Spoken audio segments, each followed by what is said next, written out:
officially open.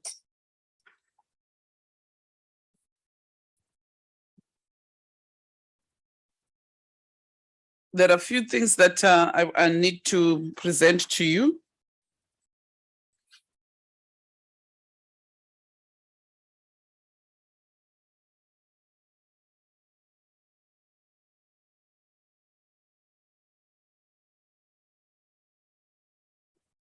I need a plug to plug my gadgets.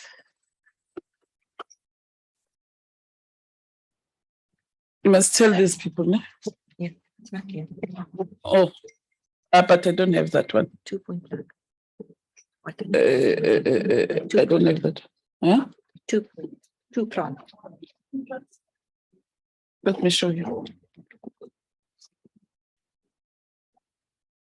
Okay, well, look at that thing.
Hmm?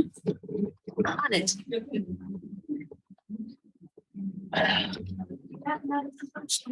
Something went wrong.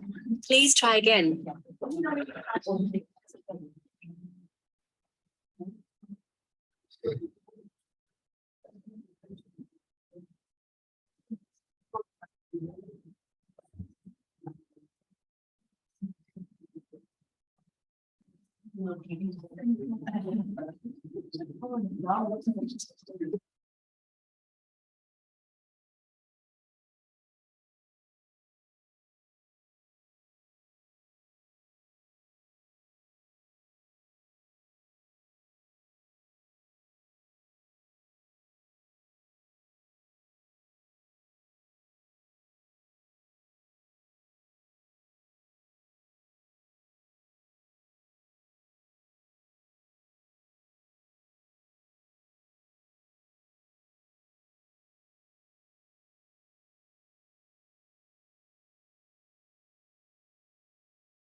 Yeah, good morning, honorable members. I think we can start.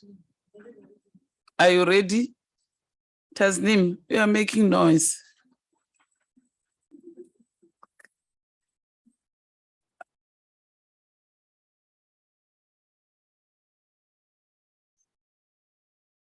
Hayi labantu mabasilungisile bo bangasenzi ngathi sipink angazi nje mina ngabe uyellow bone.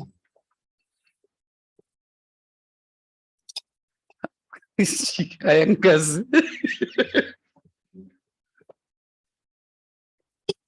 Awumabanga ngenza ngathi nguyelo bone. Hayi bangisukela mina.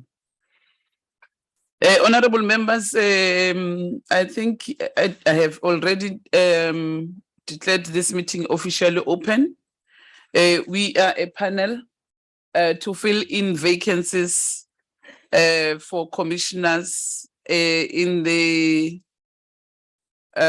Commission for Gender Equality.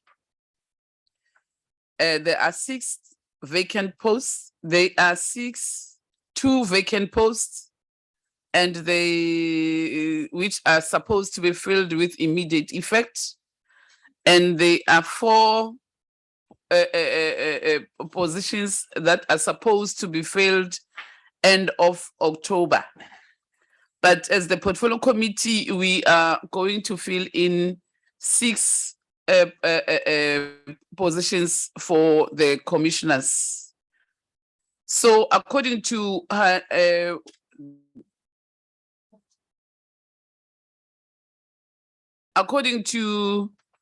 the term of office on when the other 4 vacancy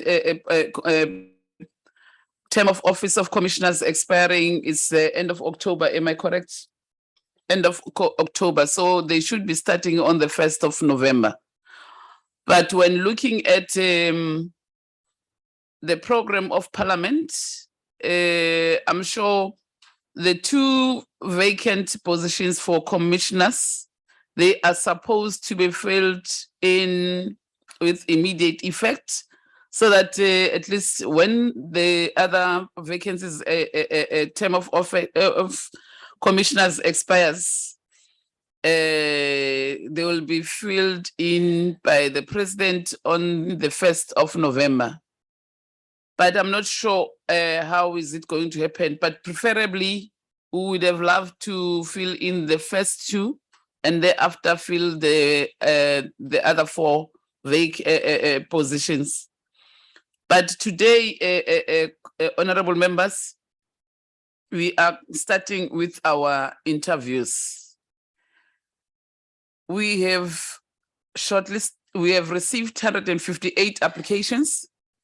We have shortlisted 24 candidates, and we are starting the interviews today. Today, due to there is a plenary in the afternoon, so we are not going to have our interviews for the whole day, but we are going to have the interviews up until 1:30, so that honorable members can be able to join plenary at 2. We have tried to change our program so that our program fits in with the plenaries that we are having this week. So today we are going to start until 1:30. Tomorrow we'll be having the whole day. Thursday we'll be having a half day again. We'll be starting in the morning up until 1:30. And then at 2 we'll be going to plenary. And then on Friday, we'll be having the whole day. It will depend on what time our finishing on Friday.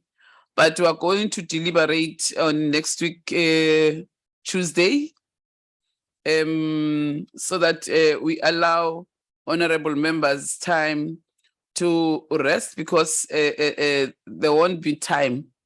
It's going to be very hectic for us, because we'll be doing the interviews, and at the same time we will be attending plenaries, and there are other activities that members are doing. There are other responsibilities that members are doing to present in plenaries. So members, they need also to do quality work and be able to present whatever items they have to present in the plenary.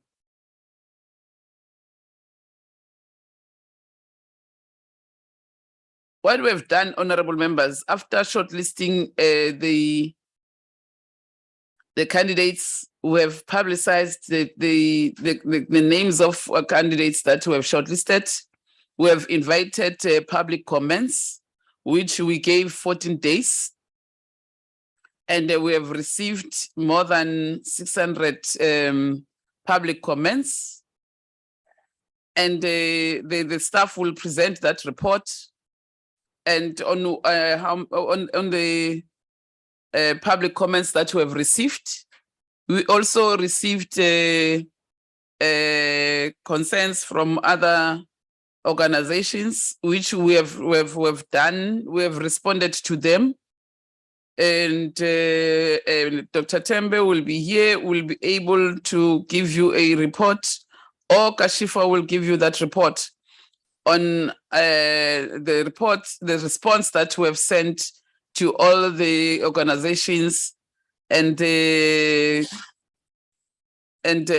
media houses that have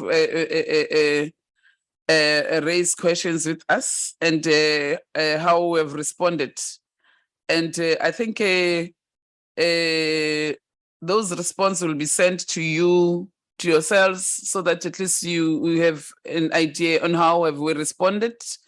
But so far, whatever we're doing is still in line with the rules of Parliament and according to what is expected from us as the Portfolio Committee. We've tried to explain on what is the legislation, what is the rules of Parliament, what are the rules of the National Assembly, what are what is the mandate of the Portfolio Committee.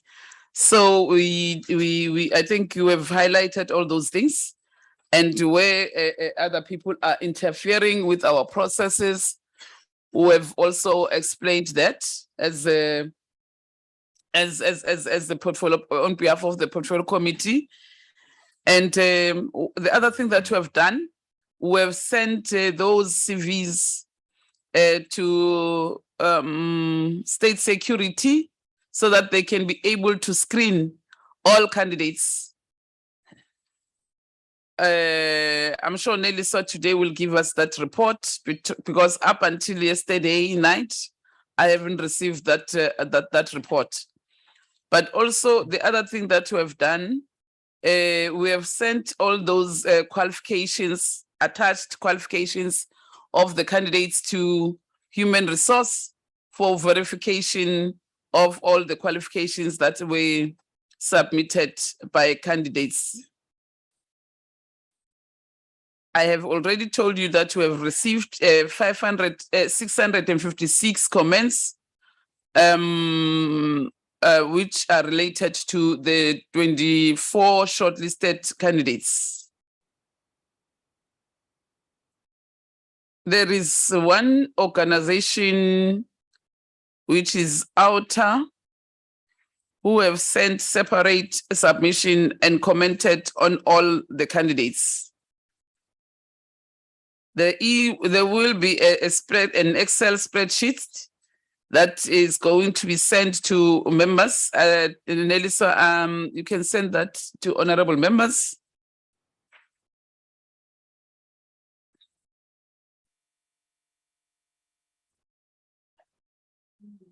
Kashifa, your laptop, I don't know what's wrong now. Yeah, so Dr. Tembe will update us, will provide and update us on pertaining the matters of the correspondence, on how have we responded. You are welcome, Honorable Hlonyane and Dr. Tembe. And the other thing that we are going to present is the questions. I don't know how are we going to present questions in an open meeting, because it's going to be another. I'm sure what we are going to do when we present questions, we will ask the media guys to be off record. So we'll have to go and tell them to, when we are starting with the questions, as honorable members, that we must be offline. And then for now, I'll hand over to our staff members so that we can be able to present the reports that we are talking about. But I think, honorable members, you must take note that because we are a panel, we are all expected to be here. And there's no alternate that will replace you. The person who's an alternate who must come and replace you must be 80 seat, because this is a panel. So, and the issue of consistency is important. So if a member is not going to be here, then that means your organization, your party must ATC the next person who must replace you. So, but rest assured that we'll be finishing by Friday with the interviews. I don't know what's happening with ATM, but we've been sending all honorable members information regarding the interviews and this process, because by the end of the month of October, we should be done with the whole process. Any apology, Nelly?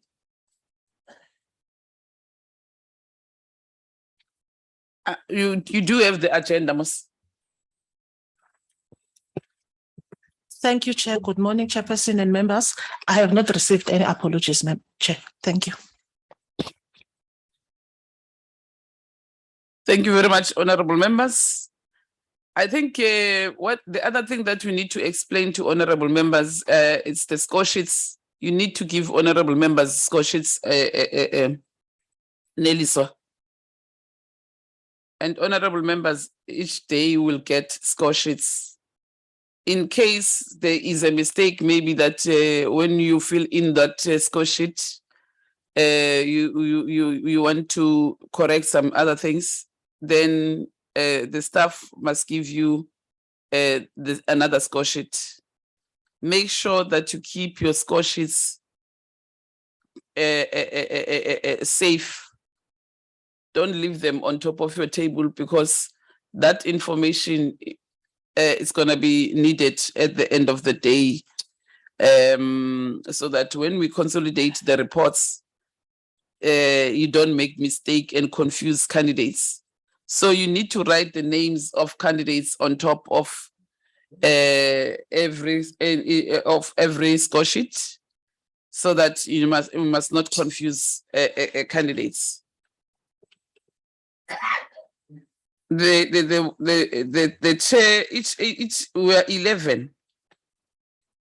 So it's not that everybody is going to ask questions from the ANC side. From the opposition side, everybody is going to ask questions.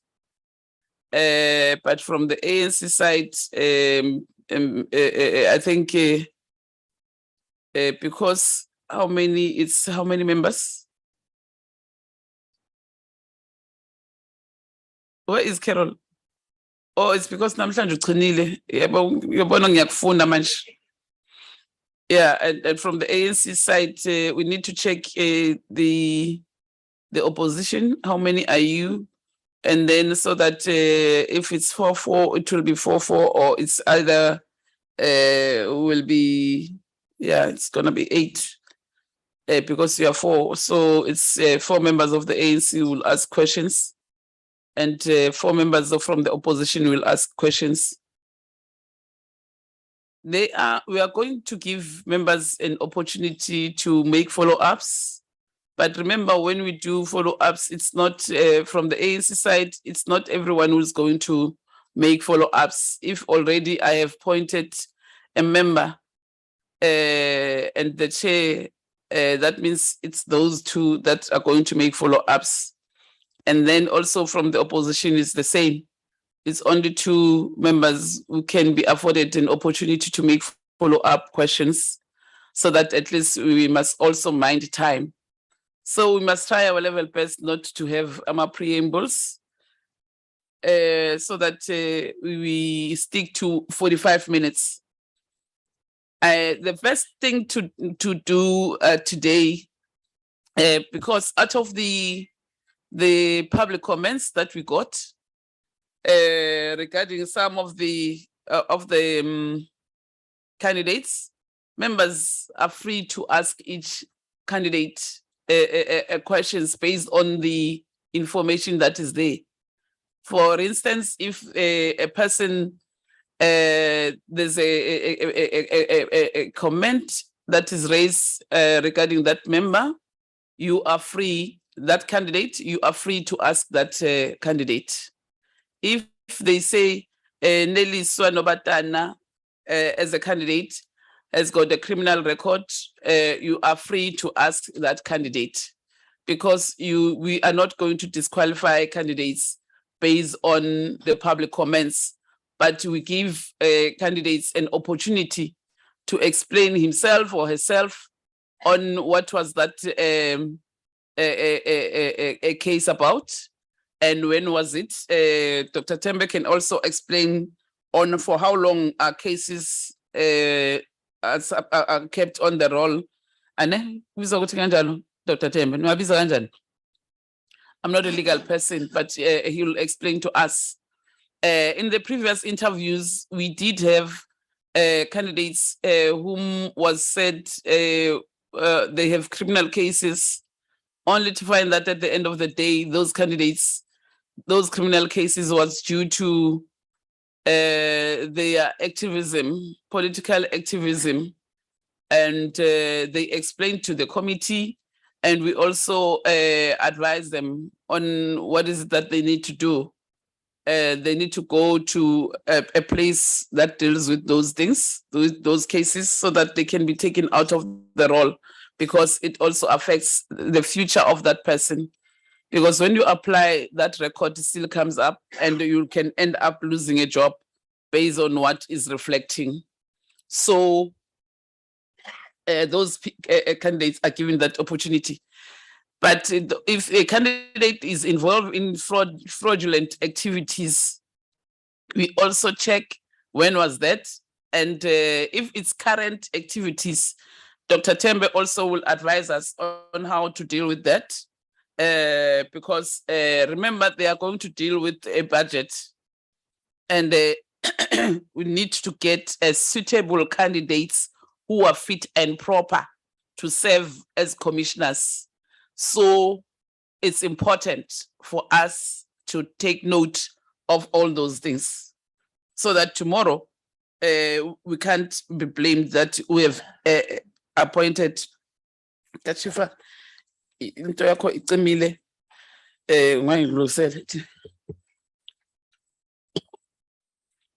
So those are the critical matter issues that we need to take care of. And we must not disqualify people unfairly. But those are the things that are important. But with regards to candidates in terms of processes, in the previous interviews, what we will do, we were allowing candidates to come in with their notes, but we're not allowing candidates to read their notes when they are responding to questions. At that time, we were allowing them just to look at their notes and be able to talk to us and respond. But there's no way, honorable members, that a person does not understand the act of NYDA. That one is very much important. A person must know by head EACT NYDA and what is the mandate. Sorry, CGE, sorry, not NYDA. I need to send some interview with NYDA. CGE, thank you, Honorable Song. CGE, there's no way that a person will want to be a commissioner, but that person does not understand the act, doesn't even know the act, and doesn't even know what is CGE doing. But remember,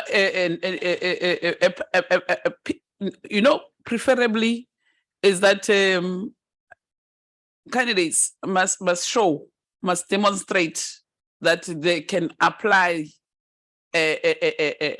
knowledge and understanding on the act itself, so that we are sure that this person is fit and proper to be appointed as a commissioner, because we won't be there. So filling in those vacancies is important. Especially looking at the things that were happening in the NYDA. I'm sure we are going to be very careful that we recommend candidates that will not put that organization into disrepute. So those are some of the things that we need to look at and be very sensitive about them. And I think I've tried to at least highlight issues that are very important. So I can now hand over to Kashifa in terms of the process and just summarize the public comments. I know that most of the public comments were things that are good. Most when people will say public comments, they think they are lobbying us who are voting. They are voting publicly. They forget that those individuals will be coming here. They'll have to answer questions from honorable members. So those are the things. I don't like the quality of this, what I'm seeing here. Please talk to the IT guys so that they fix their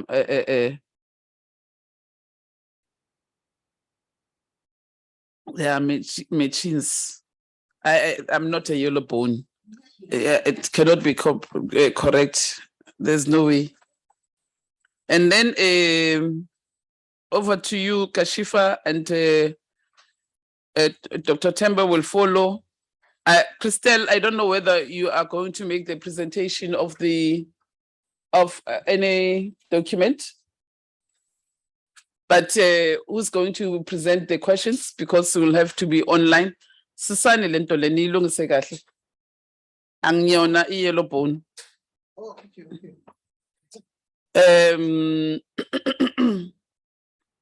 Who's going to do the questions? Thank you, Chairperson. I think just in the interest of time, Chairperson, we can ask Neliswa to circulate the document on the public comments. I'll highlight some of the key issues that came about. Yeah, key issues, not all of them. Yeah. Yeah. And then we'll ask Herman to deal with 3 matters. The correspondence received, what was sent out, and the status at present.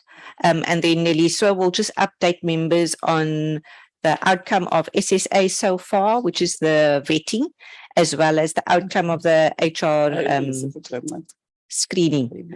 So just to look at the public comments, members, as members would recall, the request was that the public was given, as Chairperson said, 14 days to provide comments in relation to the candidates that were shortlisted, which was 24. What we will do is via the Secretariat, we will forward members a consolidated the Excel spreadsheet, which covers per comment, per candidate. And it, as you saw with your application forms for all your candidates, it will actually give you the time in which the comment was logged. The second document is a document that Crystal prepared for us. It just summarizes per candidate, which are the comments. So I'll just highlight from those commentary what the key issues were. So there was in total, as Chairperson's indicated, a total of 656 comments, which related to 22 of the 24 shortlisted candidates. Overall, they were largely positive. So out of 656, we're looking at about 630 positive comments in relation to the 22 candidates. As Chairperson has also indicated, Outer had sent us a submission whereby they commented on each and every candidate, but that information will also be found in your Excel spreadsheet, which Denise will forward to you now, along with the document Crystal compiled, which basically takes the Excel spreadsheet and just groups it so that it's easier to read. Just to give members a particular highlight of some of the commentary per candidate. So looking at Advocate Tando Gumere, she received 99 comments. You had Joy Langa, who received 8 comments. Bongani Gumani, 1 comment. Bernadine Baha, 98 comments. Lindiwe Kunjulwayo, 43 comments. So overall, that's how it amounts to 656 comments. So Crystal, like I said, prepared the document for us, which some groups them better. Just in terms of areas of concern, which I'll highlight to members. So as I've said for Outer, they highlighted key areas of concern for the candidates. And then overall, besides Outer, there were only 3 other organizations and individuals who noted areas of concern. And that came from Marjorie Jobson and Sonke Gender Justice and Marion Stevens. But the majority came from Outer in relation to a particular candidate. But that information will also be sent to members. So in terms of the public commentary, overall out of the 656, you're looking at about 630 positive comments. The rest of the comments are areas of concern, the majority from Outer, and those 3 others from Sonke Gender Justice, Marjorie Jobson, and Marion Stevens. But all of that information will be sent to you. So in terms of the matters of concern related to the correspondence, I'll hand over now to Dr. Tembe, just to let members know who we received letters of concern from and what has been the official response from the committee via our legal advisor. Thank you.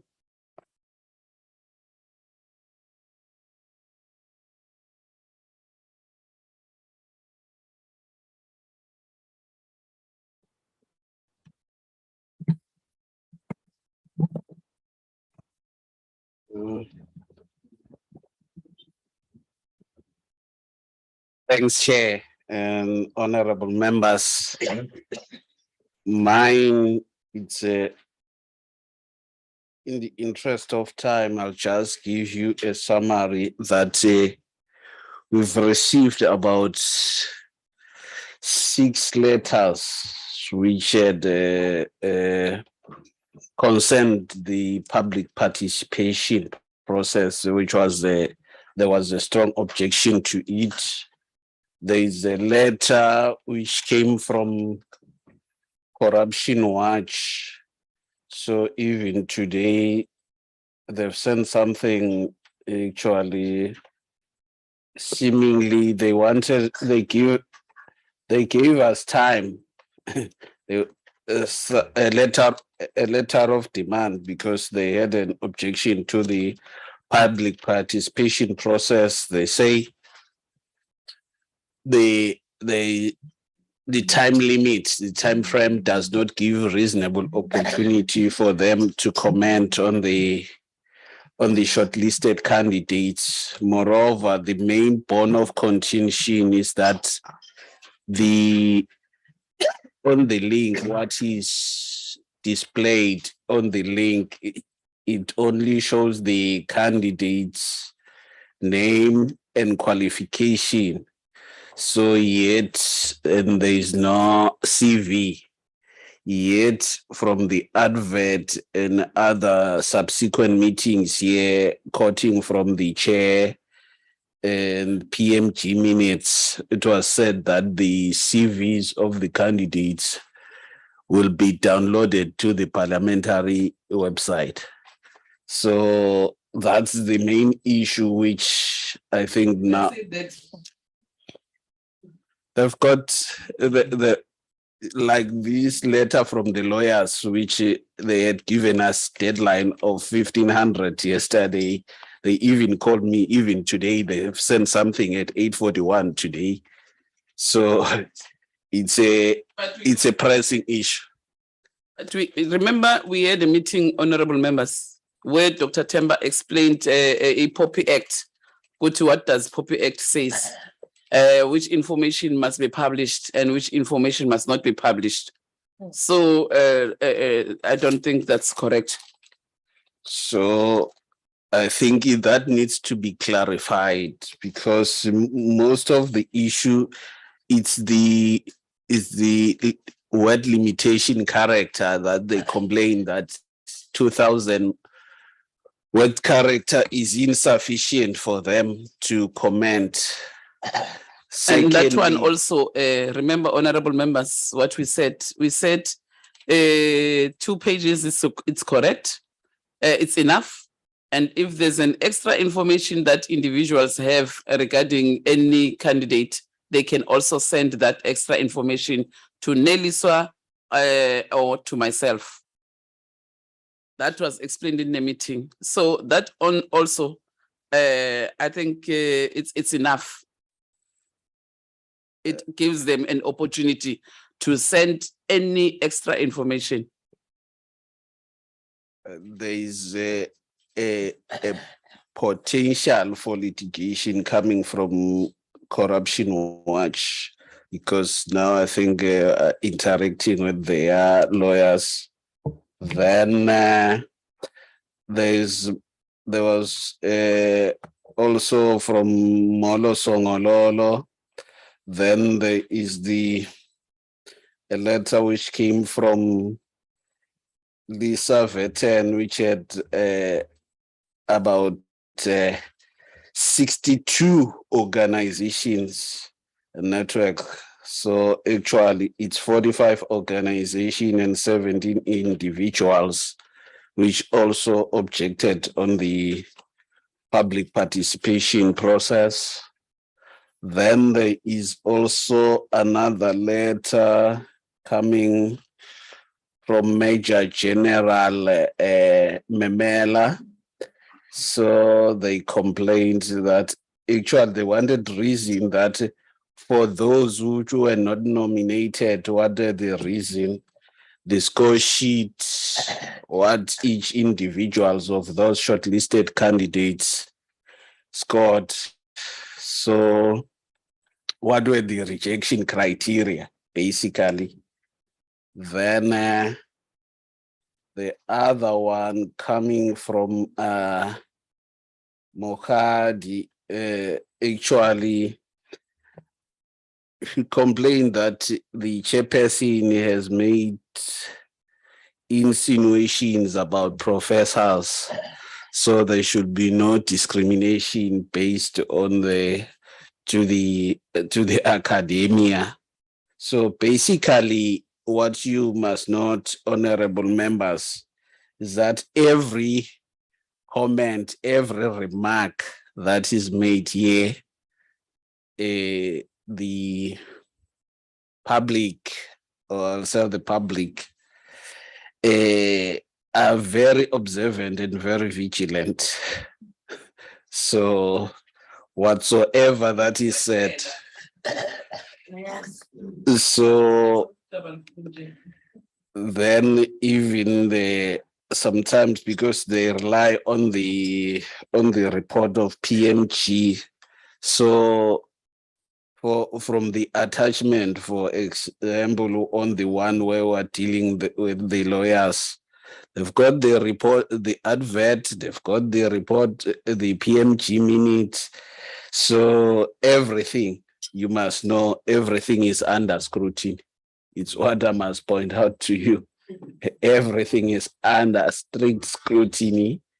So you must make sure you play by the rules so that we avoid a potential litigation. It's not that we say it's impossible or it cannot be. Of course, the Constitution provides for that. But basically, I think most of the issues we've tried to comply. So I think the three, I think we've made the responses. The other, I'm still working on them because I think there was a headley that week. So I think I started working very well last week. So roughly, it takes roughly 2 days because a response is crafted, it's quality assured, then it goes to the chairperson for approval, then it's sent. So currently we've dealt with the 3. So then the lawyers for Corruption Watch, they had given us deadline of 1500 yesterday. They called. Then I said the committee will be meeting today, then they'll make a decision. But they also sent this thing today at 8:41 saying it's addressed to the chairperson. So there's that created. I won't say it's created, but there's that agency which comes from them on this matter. They are objecting on the public participation because they even say one in the letter of demand, they say the process should be suspended. The appointment of commissioners to the CGE, including the interview scheduled for 21 and 22 September, make the CVs of the shortlisted candidates with the necessary reduction of any personal information public accessible, remove any word or character limitation on public submissions, extend the time frame for public comment by 30 calendar days from the date on which CVs of shortlisted candidates are made public accessible and the character limitations are removed. That is what is contained on their letter of demand. So those are the issues, Chair and honorable members. Thanks, Chair. Thank you very much, Dr. Tembe. Masiko, you wanted to say something? Chair, it's just a request for Dr. Tembe to, we note the letters, but can you also take us through then how the legal team has responded so that we can be able to then comment after he has tabled the response. Thank you, Honorable Chair. Dr. Tembe? Thanks, Chair. We've responded. I think the best way, if Chair will permit, perhaps is to show those letters which she has signed, which has been sent out. Yeah.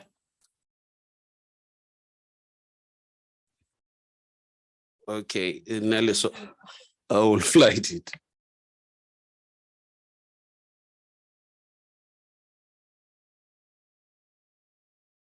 No, we haven't. But basically, on the issue of the time, I think there is a mistake which we think we've dealt it. It's 14 calendar days. So there's that issue that they complain it's 10 business days. So yet the system, which is on the spreadsheet, is it works on the calendar days. So we at least for that one, we're able to say from the 2nd till the 16th, it's 14 calendar days. Yet when we deal with business days, it's when we'll be speaking about Monday to Friday. So then if we take that route which the complaint is coming, then it will be 10 business days. Then the second one on the... But remember, our advert, it doesn't run business days. Tina, when we send out an advert, our advert, it counts even Saturday, Sunday. It's an advert. That's why our candidates are able to even submit their CVs on a Saturday and a Sunday. So Bona, they take it a business days, and it's not business days. But anyway, even in the last process, honorable members, when we were dealing with this, we take 2 weeks. It's not more than 2 weeks. Even with the NYDA, if you can look at it, how we've dealt with the issue of NYDA public comments, we have never taken 30 days. But also when we craft a program as a panel or as a committee, we also consider the program for Parliament. And if we are going to work even during recess, we apply and we are given permission by Parliament. It's not us who decide. We want to take, we want to work during recess or during a Thursday or a public holiday. You need to apply in Parliament. You apply for each day. So Parliament has got 4 quarters, and each and every quarter has got its own program. So when you plan as a committee, you plan according to the quarters, to the program of Parliament.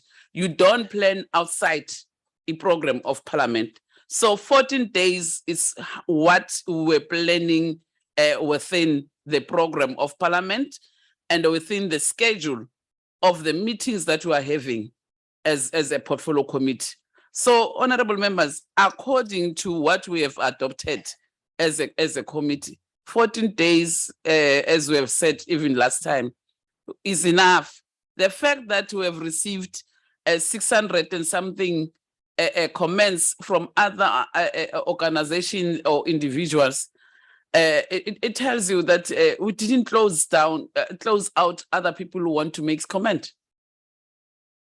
So that's why even in the last meeting that we had, you also agreed that, remember, it's not the chair who decides a program alone. The program is presented to the committee. And the committee is the one that says, we go for this one or at. The chair cannot alone take a decision without consulting with the honorable members. So I'm sure you need to also speak on this matter, honorable members, because it's like the program is the chair who crafts the program and runs the program, whereas the program is being adopted by all of us.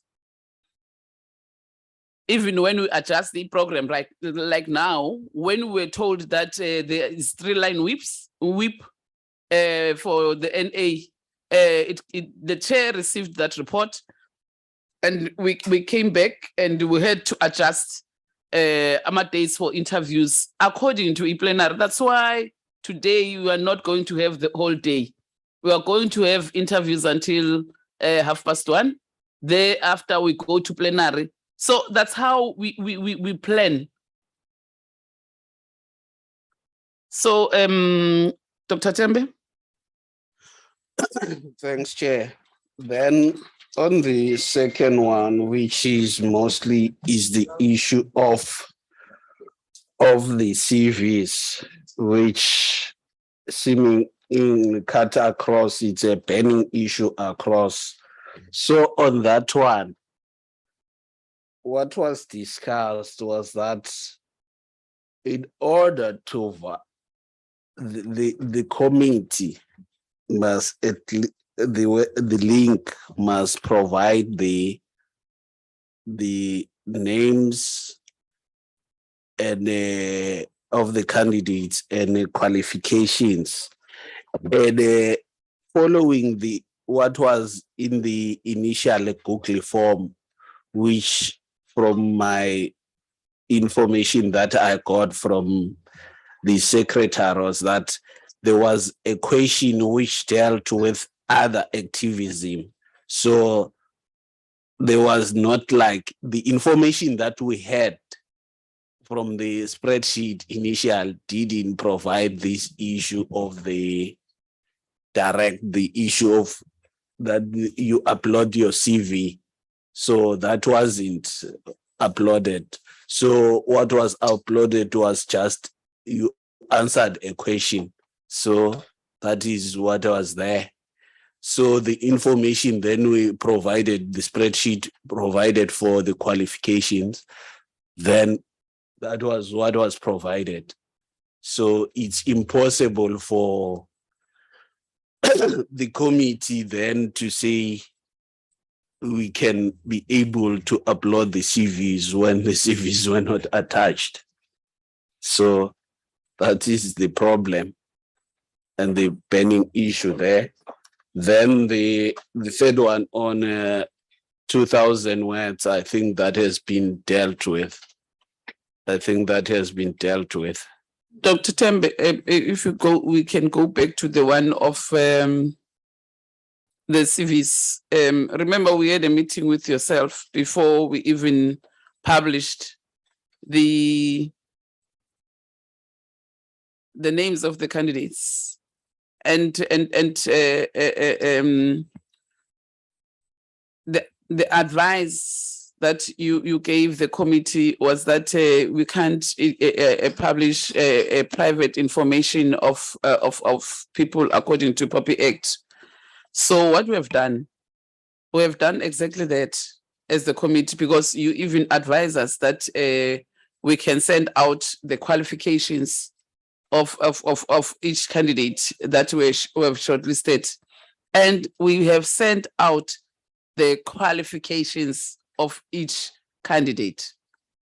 And remember, as a committee also, we screen each and everything that a person has submitted to the portfolio committee, so that the state security can tell us about the individual, so that the human resource can verify the qualifications submitted by each candidate.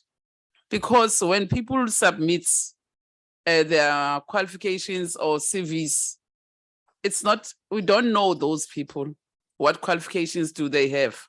But for the safety of us as a portfolio committee, to be sure that this person presented these qualifications, it's for us to submit to human resource, for human resource to verify with institutions where each individual said, I have studied in this and I have acquired this qualification. Any other thing beside that, we cannot say. And any information that when you send out, we publicize those things. Public comments, we do take, and those candidates, when they come in for interviews, we also ask them questions based on what we get from public comments. Thanks, Chair. It's not like I'm saying this information, there wasn't any discussion before. There was discussion, and this employment history, academic qualifications, and everything is like, if you look into the definitions of the POPIA, it's personal information. I think it's, if I'm not mistaken, it's section 1GE, which also includes the academic qualification, employment history, and the stuff. We thought that the supply of the qualification was sufficient for the public to make comment, because some people will claim to have qualifications which they don't have. And there on the CG Act, there is section 3.1, it's B, it deals with knowledge or experience on, or knowledge or applicable knowledge on the object of the commission. So that's when you look from the qualification, you can be able to say the person, this one is a potential suitable candidate. So that is how we have dealt with. We discussed it at length, and there is also, because with the Google form was sent, was standardized. Remember, honorable members, that form, I was saying the Google form was standardized. All candidates are filling one and the same form. So it's not that we give them separate things. All candidates were downloading the form and filling in their information. So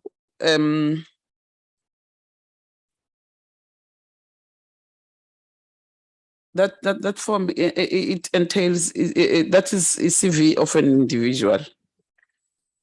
The Google form, it's a CV of an individual, because you can't change it. It's not ours. So that one is accessible from the link. So basically, I think that sums up the whole thing, because it's not an issue because comments have been coming in, but you understand, honorable members, the Google form, it's standardized and it's accessible to the link.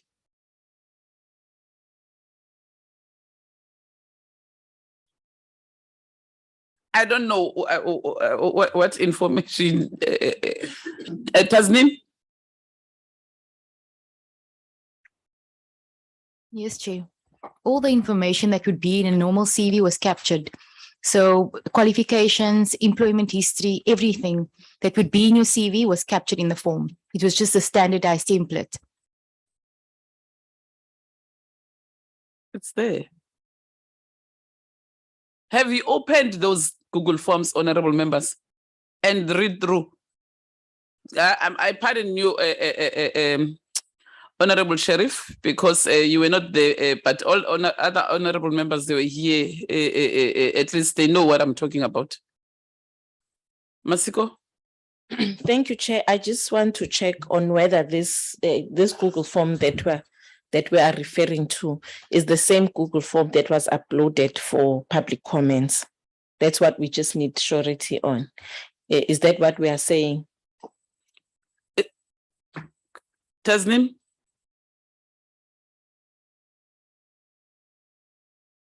Chairperson, for the public comments, the only information that was made available were people's names and the qualifications, as per the advice that we had received from legal. Remember, private information of individual, it must be kept private according to POPIA Act. You can't, unless Dr. Tembe, you want to explain something else to us. Because if you look at what they have submitted, the people who made public comments about people, about candidates, they did give us information. Where do they get it? We don't even know, but we read what they have sent to us. Honorable Mpiti? Oh, let me finish with Dr. Tembe.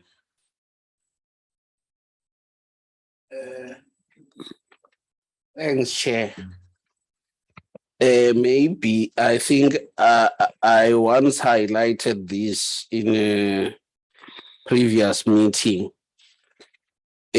where I explained the purpose of the POPIA, because basically, which had also been highlighted, is that the purpose of this act is to give effect to the constitutional right of privacy by safeguarding personal information when processed by a responsible party, subject that justifiable limitation that are aimed at balancing the right to privacy against rights, particularly the right of access to information, to protecting important interests, including the free flow of information within the Republic and across international borders. Another important sanction in the POPIA Act is Section 3B, which says this act must be interpreted in a manner that doesn't prevent any public or private body from exercising or performing its powers, duties, and functions in terms of law, as far as such powers, duties, functions relate to the processing of personal information. Such processing is in accordance with this act or any other law or legislation as referred in subsection 2 that regulates the processing of personal information. Thirdly, another section which I need to highlight is that it's section 11, which deals with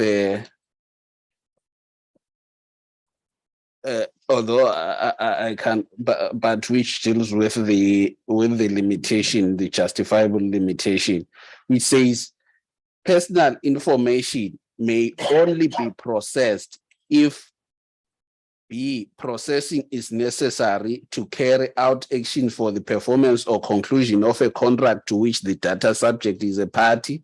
C, processing complies with an obligation imposed by law on the responsible party. Like what you are doing.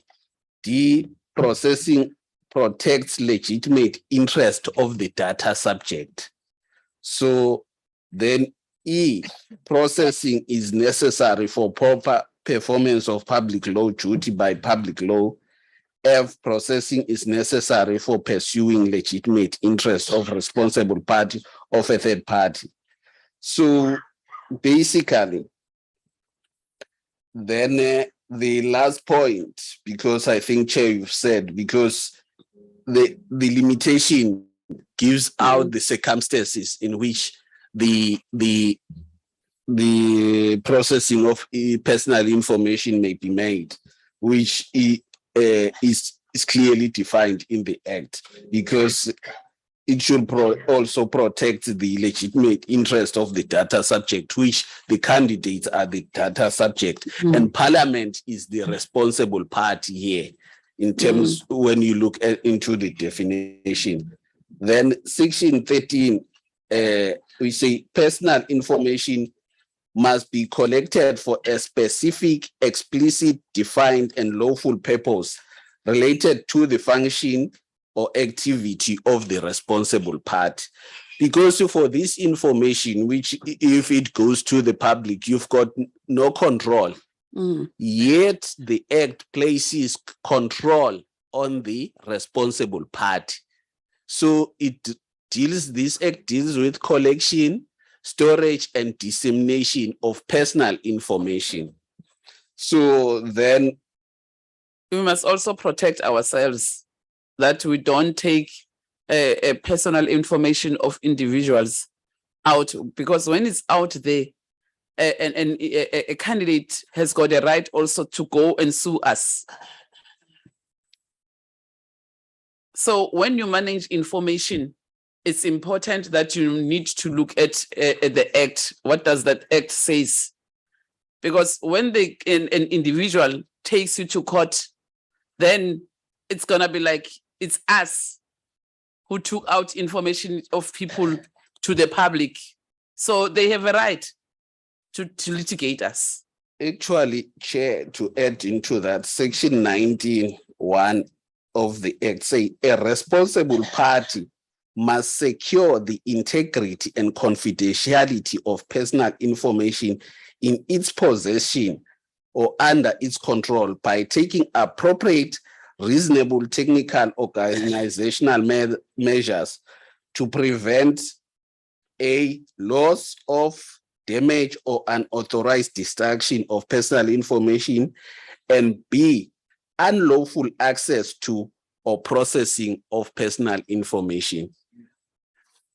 So yes, so it can be, because if people retain that information and use it for different purposes, then it is Parliament that is going to be in trouble.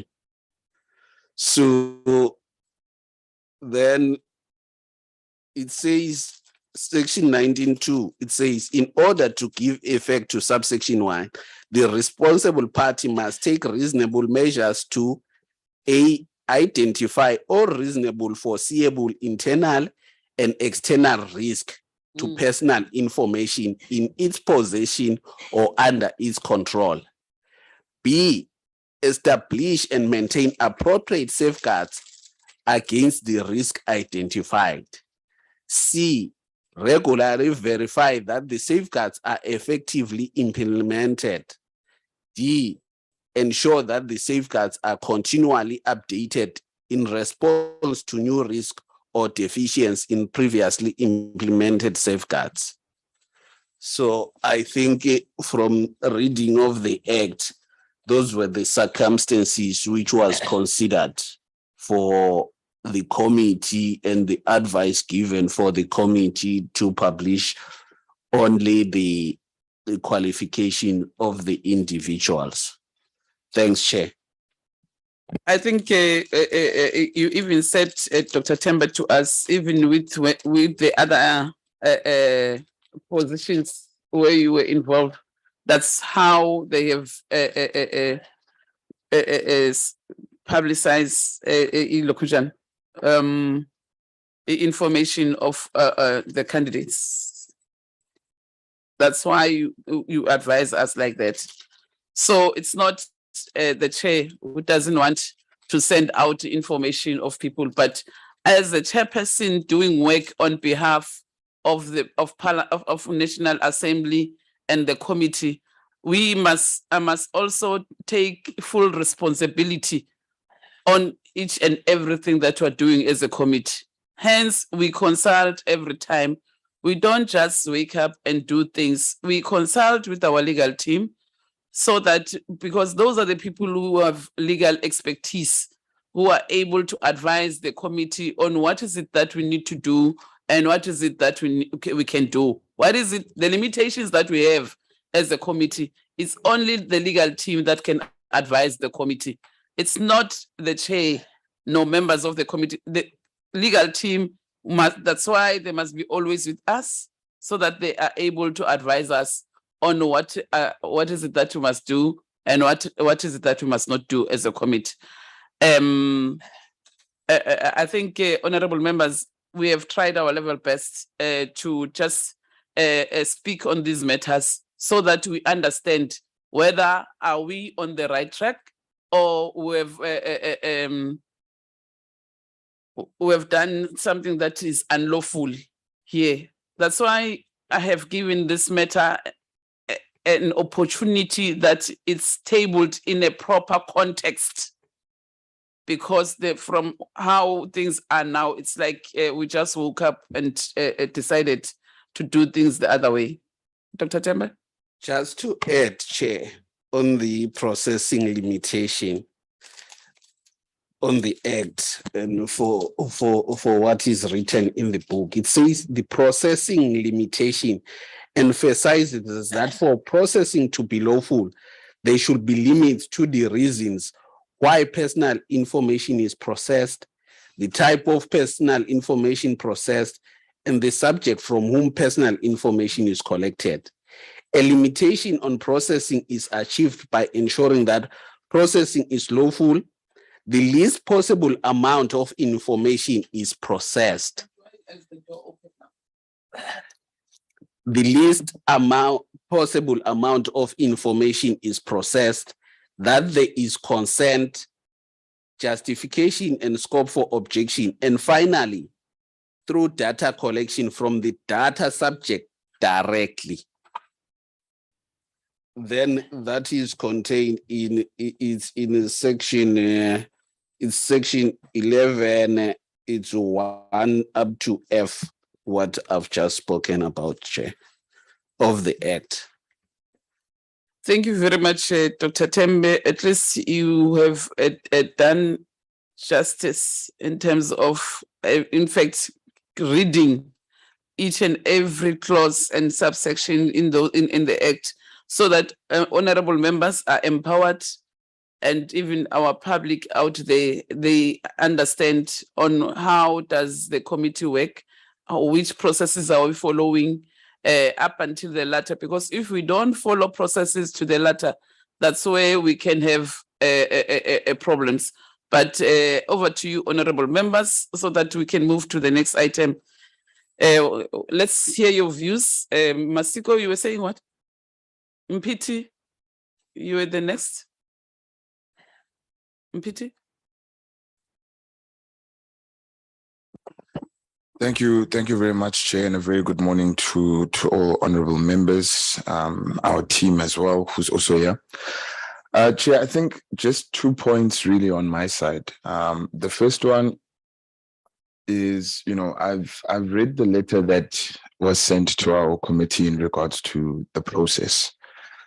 And just through my understanding, I would like to make these submissions. The first one would be that in regards to the CVs that were printed or posted to allow for public comments to take place, I think the main question that would be one to put forward was the redacted version of these CVs a version that allowed the public to be able to provide comments on the candidates?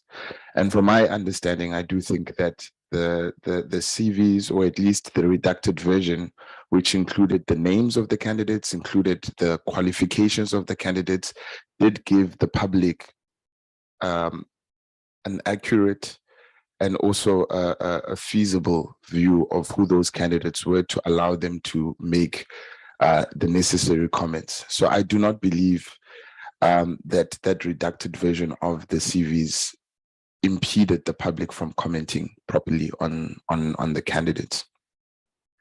On the second issue, in regards to the characters in which people could comment, I would say that, you know, we've obviously seen from the submission that was spoken about that, you know, there was concerns around the 2,000 characters not being sufficient. But I do recall in our previous portfolio committee meeting, we did state quite clearly that, you know, the public can send an email to the committee secretary, can send an email to the portfolio chairperson. I think that was made quite clear if that particular submission was more than 2,000 characters. So that I remember quite well. And I think, in my view, in that instance, the public did have that information to be able to contribute in terms of the characters issue. In terms of the time allocation, or at least the period in which people could apply, which is one of the issues in the letter, you know, we had agreed as a committee that it would be 14 days. The letter is indicating that it was not enough. And I guess what I would need clarity on that particular issue is that, you know, Dr. Tembe said that it was 10 working days, which we allowed. They say. Yeah. Oh, all right. So I'll just need some clarification on that. But I do think the main point that the portfolio committee needs to consider on this issue is two things. The first one is that when you look at the current state of the CGE, noting the fact that, you know, the senior management, you know, is not fully appointed, there's large vacancies that are in the CGE, and also the fact that quite a number of the commissioners' contracts are coming to an end. This process, in terms of feasibility, must take place as soon as possible to allow the CGE to do the job that it needs to do in the environment in which we find ourselves in South Africa, of an environment of gender-based violence. And so in that context, I do think it was a feasible amount of time to give. I do think that, noting the challenges that the CGE currently faces, the time allocation is justifiable. And I think maybe through Dr. Tembe, he can confirm whether that is something that the portfolio committee should consider. But the one problem that I do have, Chair, and it's not a material one to the process, is one that I think, you know, when I look at the letters that we've received from stakeholders who are interested in this issue, is that, you know, when you see issues like we did not respond as a portfolio committee in time to them, I think, you know, it does put us in a way in a bad light. And I understand that Dr. Tembe has said that, you know, there's processes that need to be followed in terms of responding to these letters. But I do think, you know, because the process is such a viewed publicly and people are following the process, we must just make sure that we always respond on time to our stakeholders and NGOs and civil society that are concerned about these processes. But it is my view at this stage that we have acted as a committee very fairly, and we've done our best up until this point to ensure that the process was not flawed, with the exception that we need to correspond accurately and on time with the people who are following this issue. And I do think that particular oversight for I think it's the letter from Corruption Watch, if I'm not wrong, that response needed to be sent in time so that they understand that we do take their comments quite seriously, as do we take any other comment that comes, whether from an individual or civil society, importantly, that we do make an undertaking to respond on time, because that is a representation of how our committee takes the public's comments seriously and the concerns that the public has seriously. So that would be my submission for now. Thank you, Chair. Thank you very much, Honorable Mpiti. Honorable Masiko. Thank you very much, Honorable Chairperson. I think I'm going to be very short so as to not prolong the process. When Dr. Tembe was going through the contents of the letter and how we have responded as a portfolio committee through the legal team, Chair, I think, and also looking at the interview processes that Parliament conducts, we have ticked all the boxes, Chairperson. We have crossed the T's and dotted the I's. In terms of the public participation process, Chairperson, I think we have given reasonable opportunities for members of the public to fully participate in the process. For candidates, 24 candidates versus the number of comments, public comments that we have received, which is about 600 plus. I think, Chair, it's even actually more than fair a number or a ratio in terms of the public comments that we have received. So I think in terms of that, public participation processes, we are very comfortable with the manner in which it has, or Parliament has been able to conduct it, which also speaks to the issue of the uploading of CVs, Honorable Chairperson. Dr. Tembe has also outlined in terms of the Popaya Act that we are restricted in some extent in terms of the publication of the personal information of individuals. But I think in terms of most of the time, people who comment on the candidates that have been whose CVs or information has been uploaded, you comment around knowing the individual and that person's activism. That's why we have the number of comments that are supporting the candidature of many individuals. So usually, the information, personal information really does not matter, because you comment on the nature and the activism of an individual that is known to you as an individual or an organization. Chairperson, which allows that information empowers us, yes, as members of Parliament, to know the person better. Who is this candidate? Because sometimes candidates, they when they write that in that form, some other things they leave out. But an outside person or an independent person or an organization can give us more information on the candidate that is shortlisted, which also give us more idea who is this candidate. And if that candidate also is not a suitable candidate, that information also, it helps us to know more about that person, that, hey, here we are running a risk.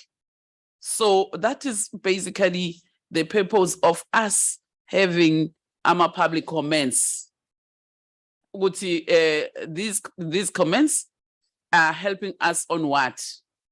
But it doesn't mean those comments, they take the decision. They make us to take decision, or we take them raw as they are, and make a decision.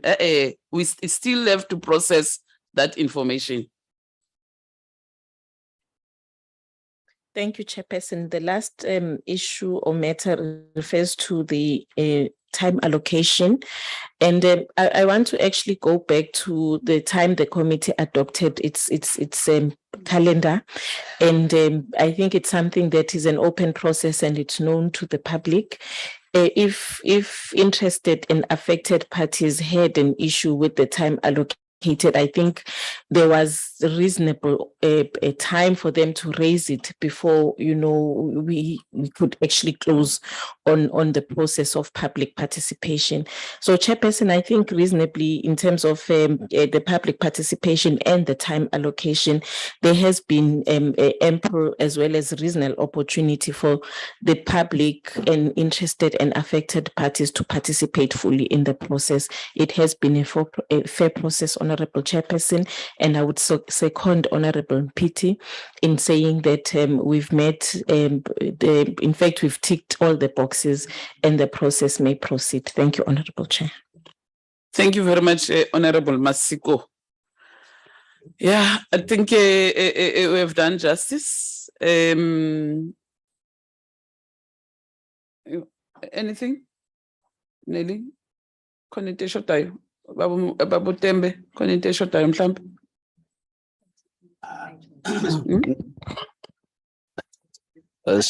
Can in right it? Pity.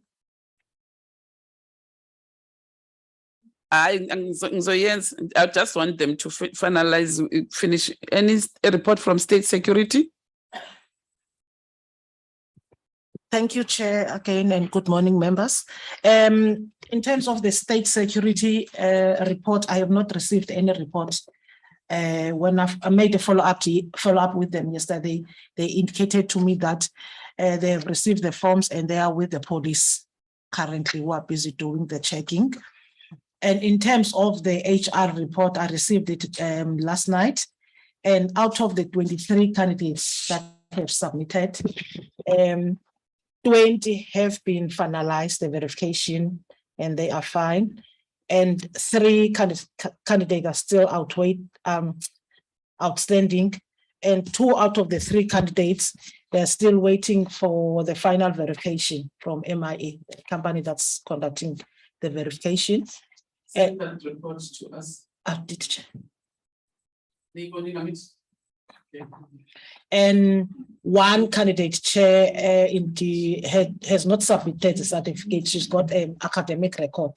So the Parliament's HR, we're waiting for her to submit the certificate so that they can be able to continue with the verification.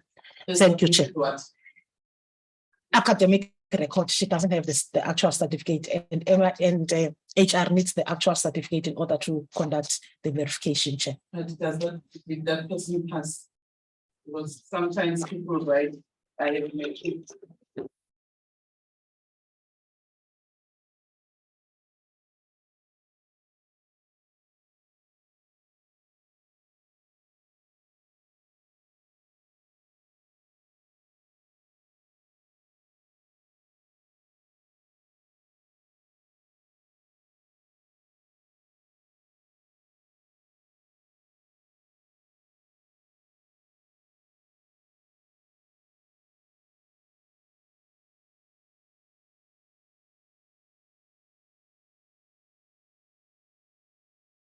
Our processes are open, honorable members. So in terms of us promoting openness and transparency, that's what we are doing every day. Our meetings are open, and anyone who's coming here must know everybody is watching. Anything else? So when are we going to get that report? I think we must make follow up with the state security, because we'll be busy with these interviews for the whole week. So that by next week, when we deliberate on the outcomes of the interviews, we must have that report before we finalize anything, so that we are not we don't find ourselves in an awkward situation. Yeah. And then what report also we must receive? Anything? Okay. Can we have that, can we adjourn for tea?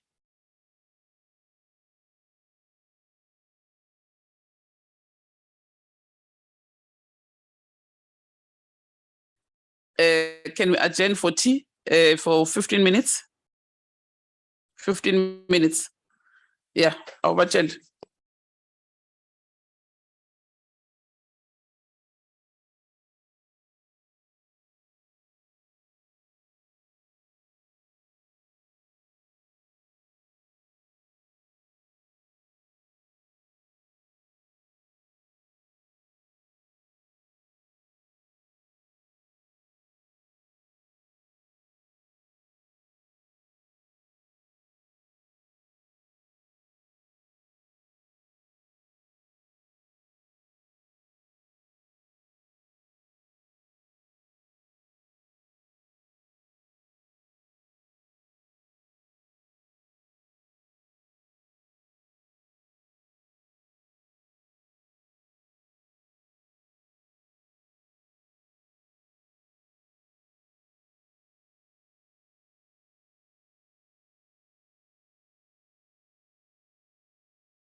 Asifuna bathi interview le toilet sifuna ukuthi ube live.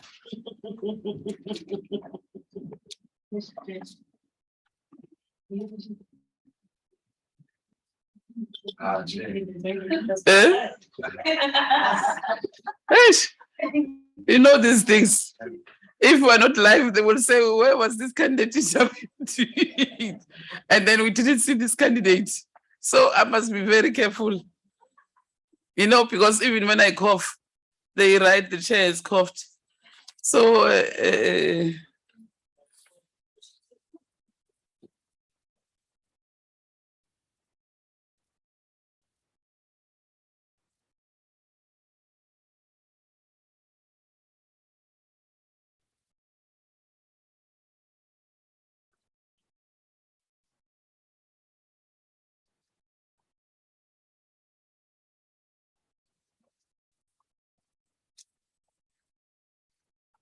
Joy, your surname is Lange.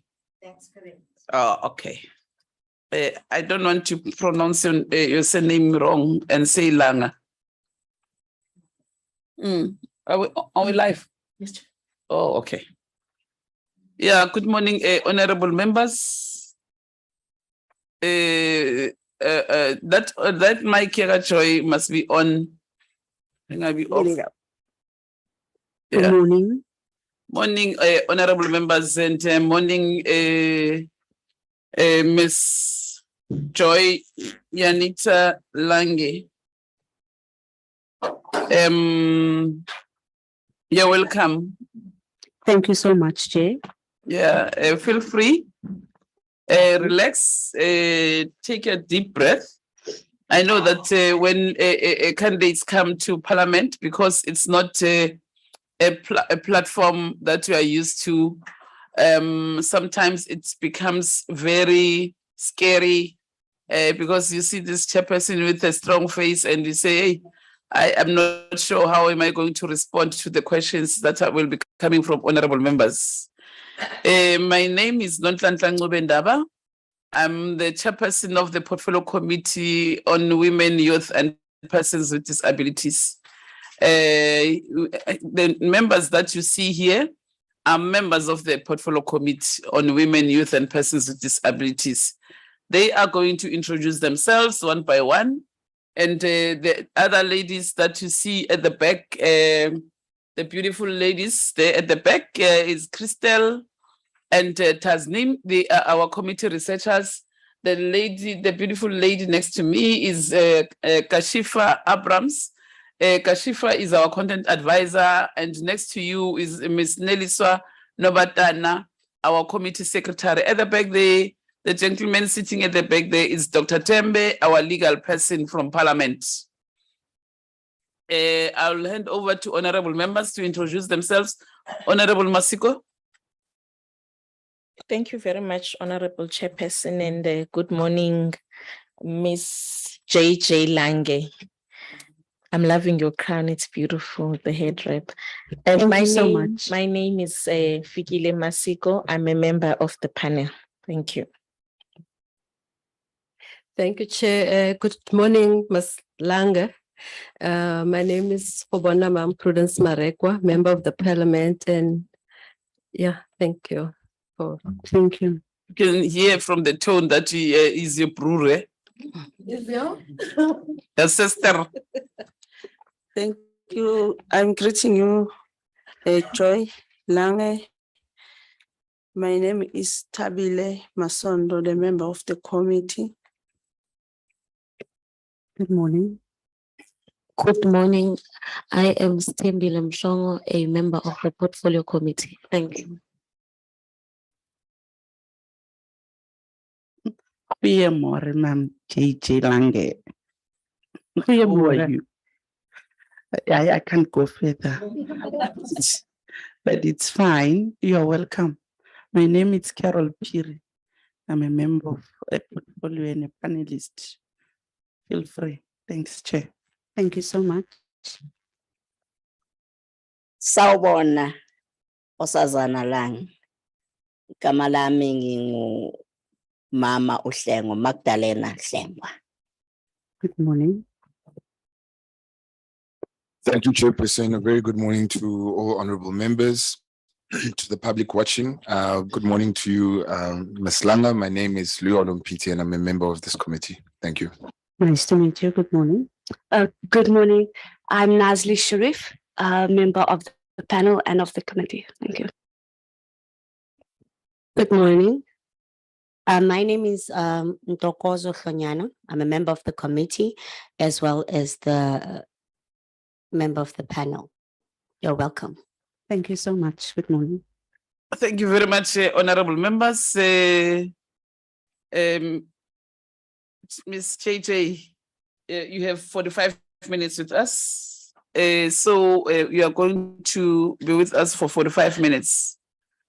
You are allowed to answer in English, or where you find it difficult, maybe you have forgotten the proper word to use, you can use the language which you prefer.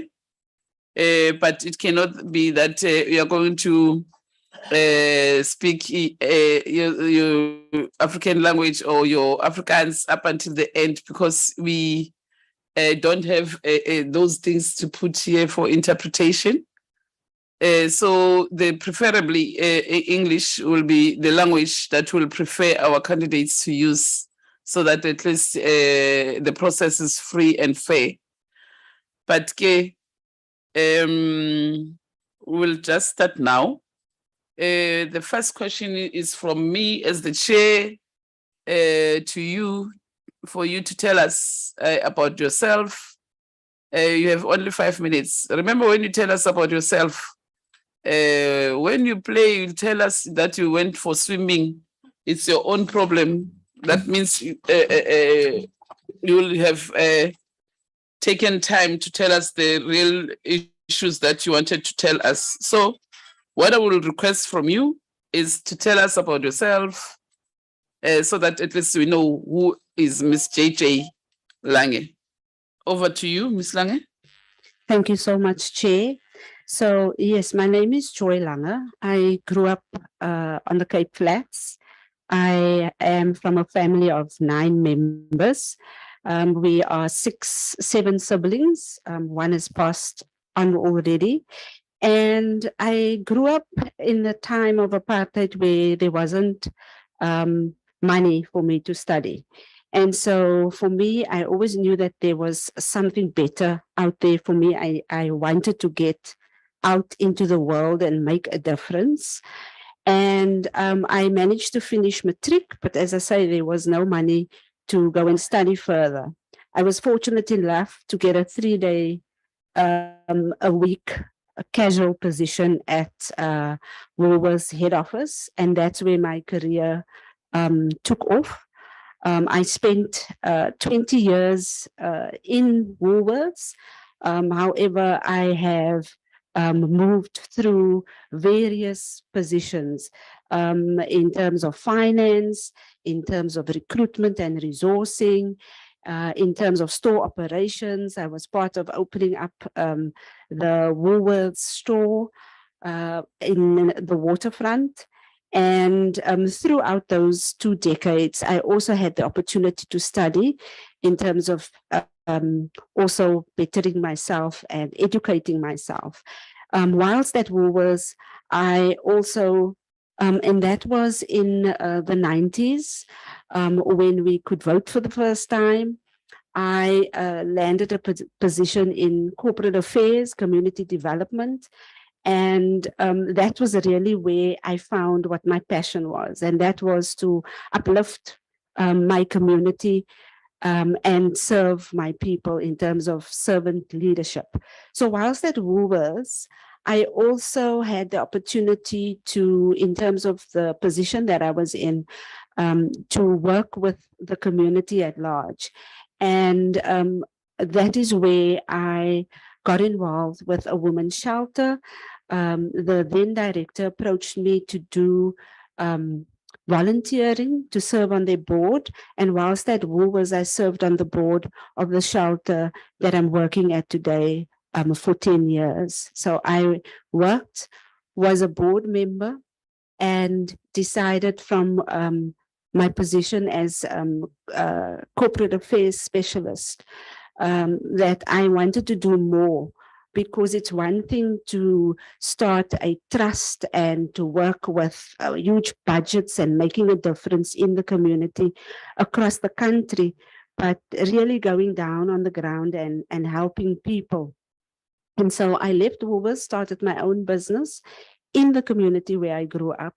It was intended to just be an internet cafe, but it turned out to be much more in terms of recruitment and resourcing, placing people, women's development. And whilst doing that, the director at St. Anne's Homes had received a scholarship, and the then board asked me if I didn't want to just handhold the post, because we had recruited a new director, but she only stayed for 13 months. And that was when the board asked me to step in.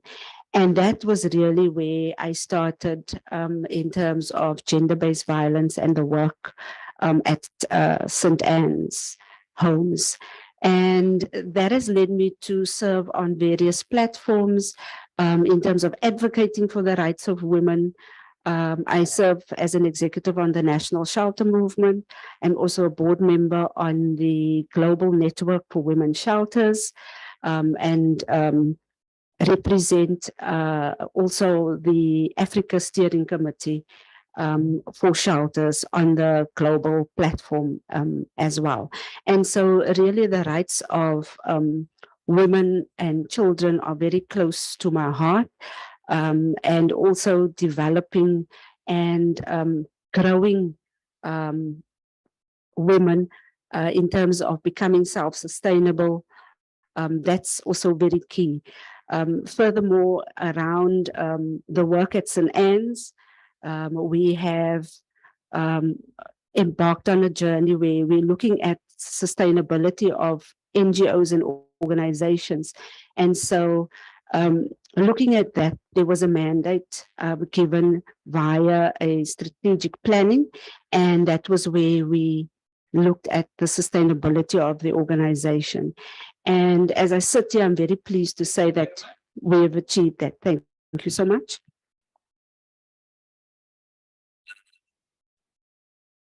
Thank you very much, Ms. JJ.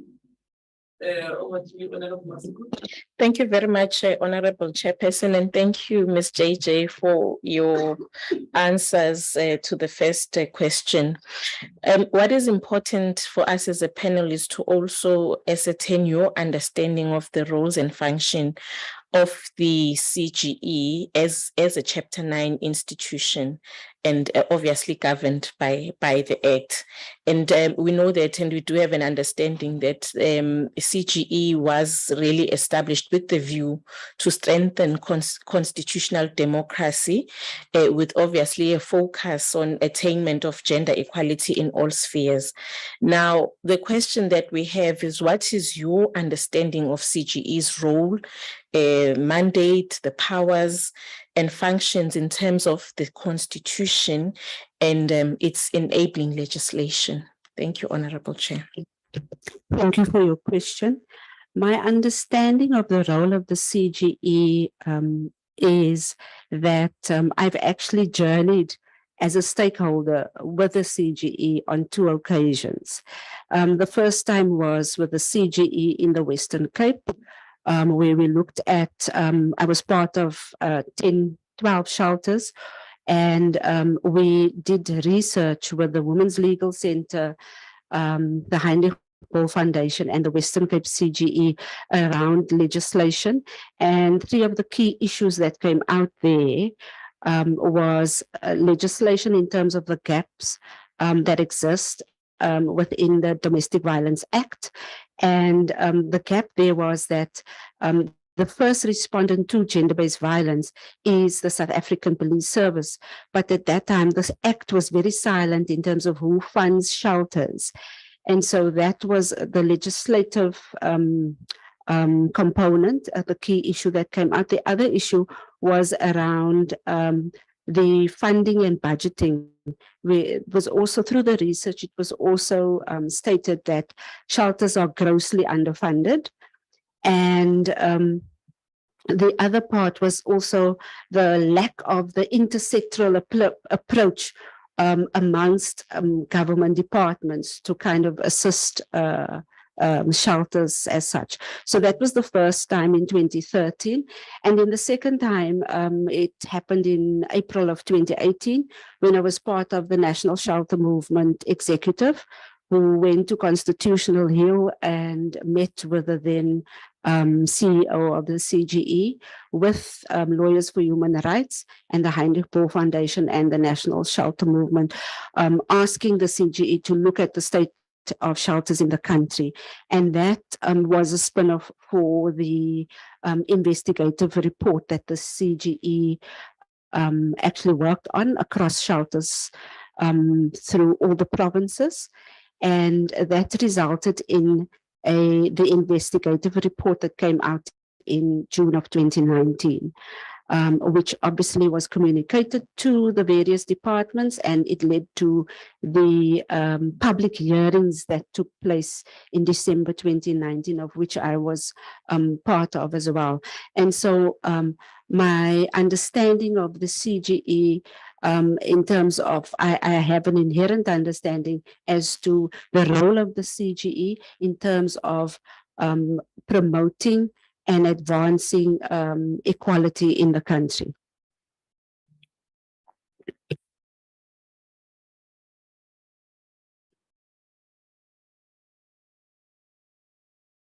Sorry, your question? She did ask you about the mandate of CGE. So the mandate of CGE is to advance and promote gender equality in the country through research, through public education, through legislative initiatives, and the monitoring and evaluation of projects, which is with the investigative report. I look at that entire journey as a process where all the mechanisms actually took place in terms of the mandate of the CGE.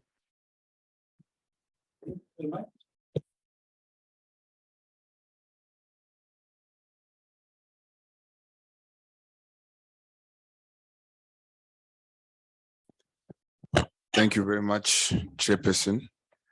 Yeah, I will be doing question 2. And question 2 really just relates to the work of the CGE. And so I'll just be as clear as possible on that question. The first one is, what is your assessment of the work that the CGE has done? If you could maybe name at least 2 instances of weaknesses or strengths that you believe the CGE has, and should you become a commissioner, what is one of the key things you'd focus on? Thank you. Okay, if we first look at the strengths, what is my opinion of the CGE in terms of the work that they have done so far? I think that with my journey with the CGE, especially in the last example that I cited, I think that the CGE had followed through completely when it came to the state of women's shelters. However, the latter part in terms of the CGE as a Chapter 9 institution holding government departments to account in terms of upholding the Constitution, I think that, and I know that the mechanisms, the cog of the wheel takes slow, but it is happening because there's a progress report that also came out as well with regards to the state of shelters. And so I think whilst the cogs turn slow, that it is moving within the right direction. And so strengths, 2 strengths for me that I can highlight of the CGE is that they follow through, they take on certain issues and follow through. The other strength that I think the CGE also has is the power to hold government to account in terms of its constitutional obligations. Then on the other side, the weaknesses, I think that sometimes the CGE does not take cognizance of the power that it has to hold government departments to account in terms of strengthening and actually doing the right thing and holding government departments to account. The other weakness that I think is that there needs to be more public education, because the community at large does not have an understanding of their basic human rights, as well as what the CGE is able to do for the community at large. And having worked in rural areas as well, I think that's where the greatest need is in terms of people understanding their rights as well. Thank you very much.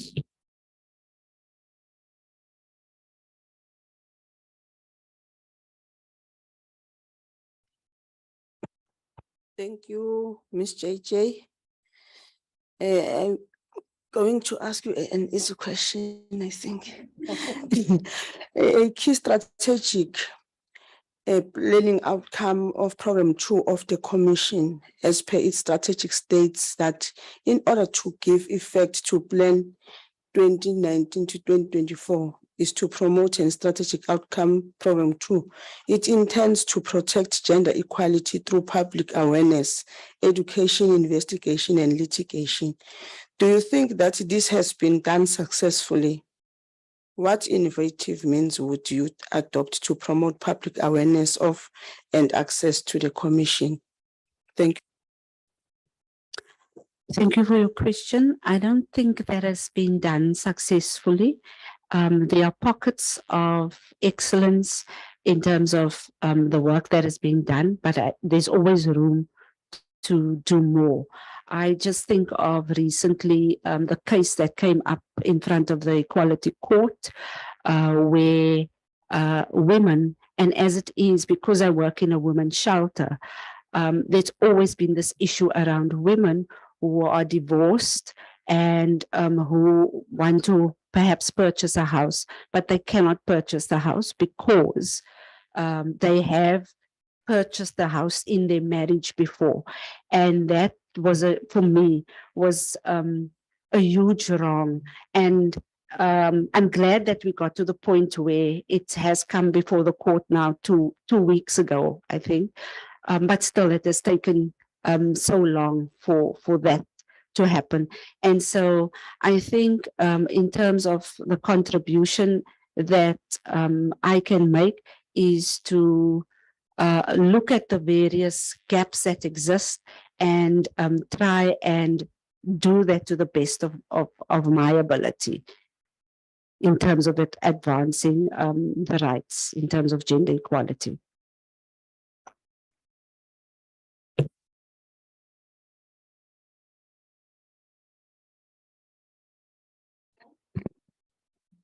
No, thank you, Chairperson. And once more, good morning, Ms. Lange. As I've listened when you talked about the role of the CGA, but also as we know that the Constitution directs the Chapter 9 institutions, of which CGA is one of them, and that they are required in the main to be also independent and impartial. Now, my question to you is, why do you think the Constitution requires that the CGA, as for all Chapter 9 institutions, be both independent and impartial, and also to protect that independence? That's the question. And then another one is, do you regard yourself as being independent-minded and impartial, and why? As we conclude, thanks.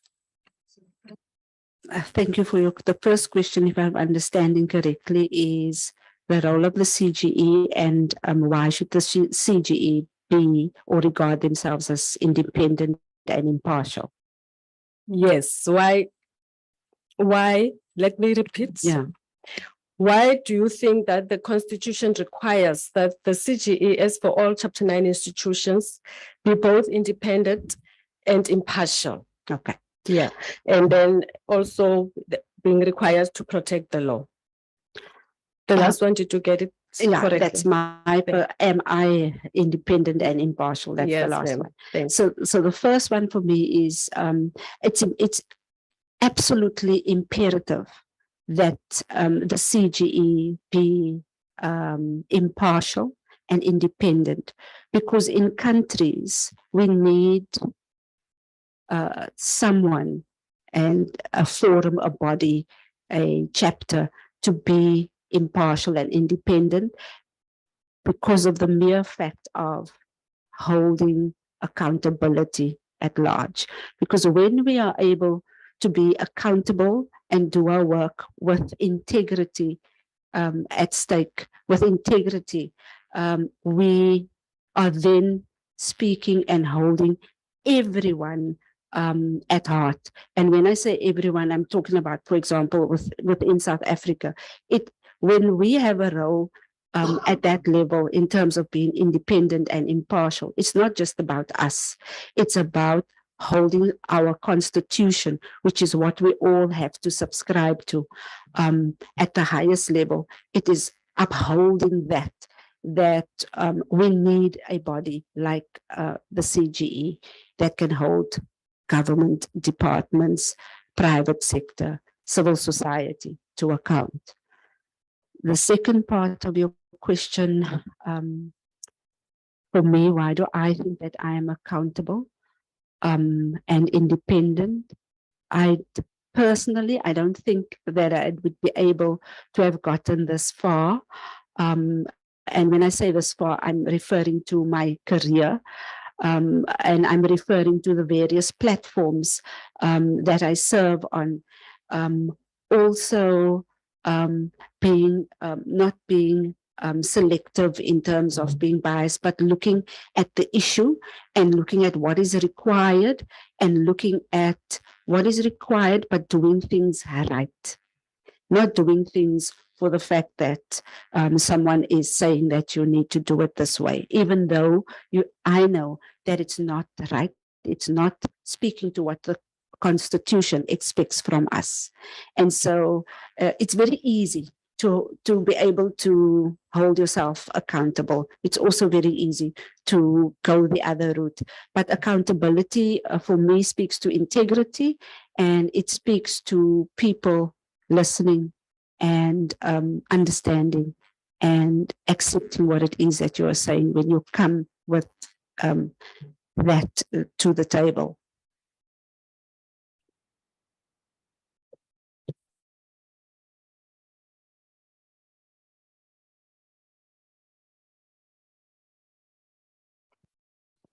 Thank you very much, Ms. Lange. What is your understanding of corporate governance insofar as the operations of CGE is concerned, and specifically your potential role as a commissioner?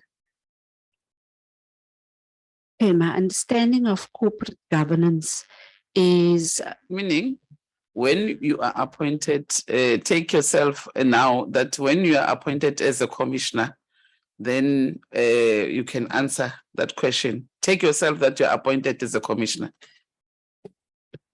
So as a commissioner, looking at corporate governance within the CGE, or from the CGE's perspective, it would also mean to look at the governance of how the country is being governed within the spheres of what the CGE is mandated to do in terms of advancing, promoting and protecting the rights and equality of people. And in terms of corporate governance as well, is to also look at the stakeholders that all come together to make this country work, that those things are also in place. When we look at governance, it's a broad aspect of things around financial management, around people management, around infrastructure management, just around logistics, location, all of those things I view as part of corporate governance, the way stakeholders engage with one another from various spheres within the private sector, public sector, or within civil society. And so your question is quite broad, and yeah, that's in a nutshell my perspective. Thank you very much. I was about to ask you about private sector. The next question. Thank you very much, Chair. As you know, Ms. Lange, gender-based violence and femicide remains a pandemic in South Africa, and the CGE has a role to play. I have a couple of questions. I'm going to try and limit it so you can understand it. Number one, what is the current plan and legislation in place to combat gender-based violence and femicide within government? Number two, how do you think the CGE can give effect to the plan and the relevant legislation? And lastly, what kind of activities can the CGE undertake to create awareness as well as combat gender-based violence and femicide? So what is the plan and the current legislation in place? How do you think the CGE can give effect to it, and what are the activities the CGE can do? Thank you. So the plan in place is that we have a national strategic plan, which has pillars that needs to look at what needs to be done. Personally, I feel that we've been dragging our feet in terms of the response around the various pillars. And also, your question was around, sorry. I lost my train of thought now. Okay. It's what is the plan and the current legislation? So you need to name them.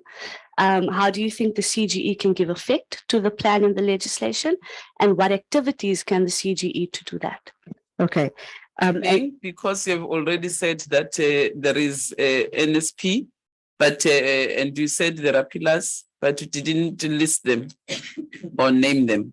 Yeah. That's what she wants. So for me, the one pillar that I know of is the response to gender-based violence, the response team. There's, I think, the finance team, the funding team, and the other pillars just evade me at this point in time.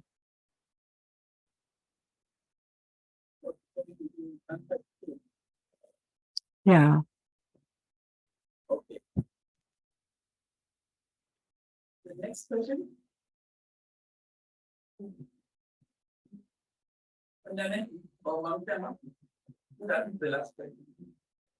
It's fine.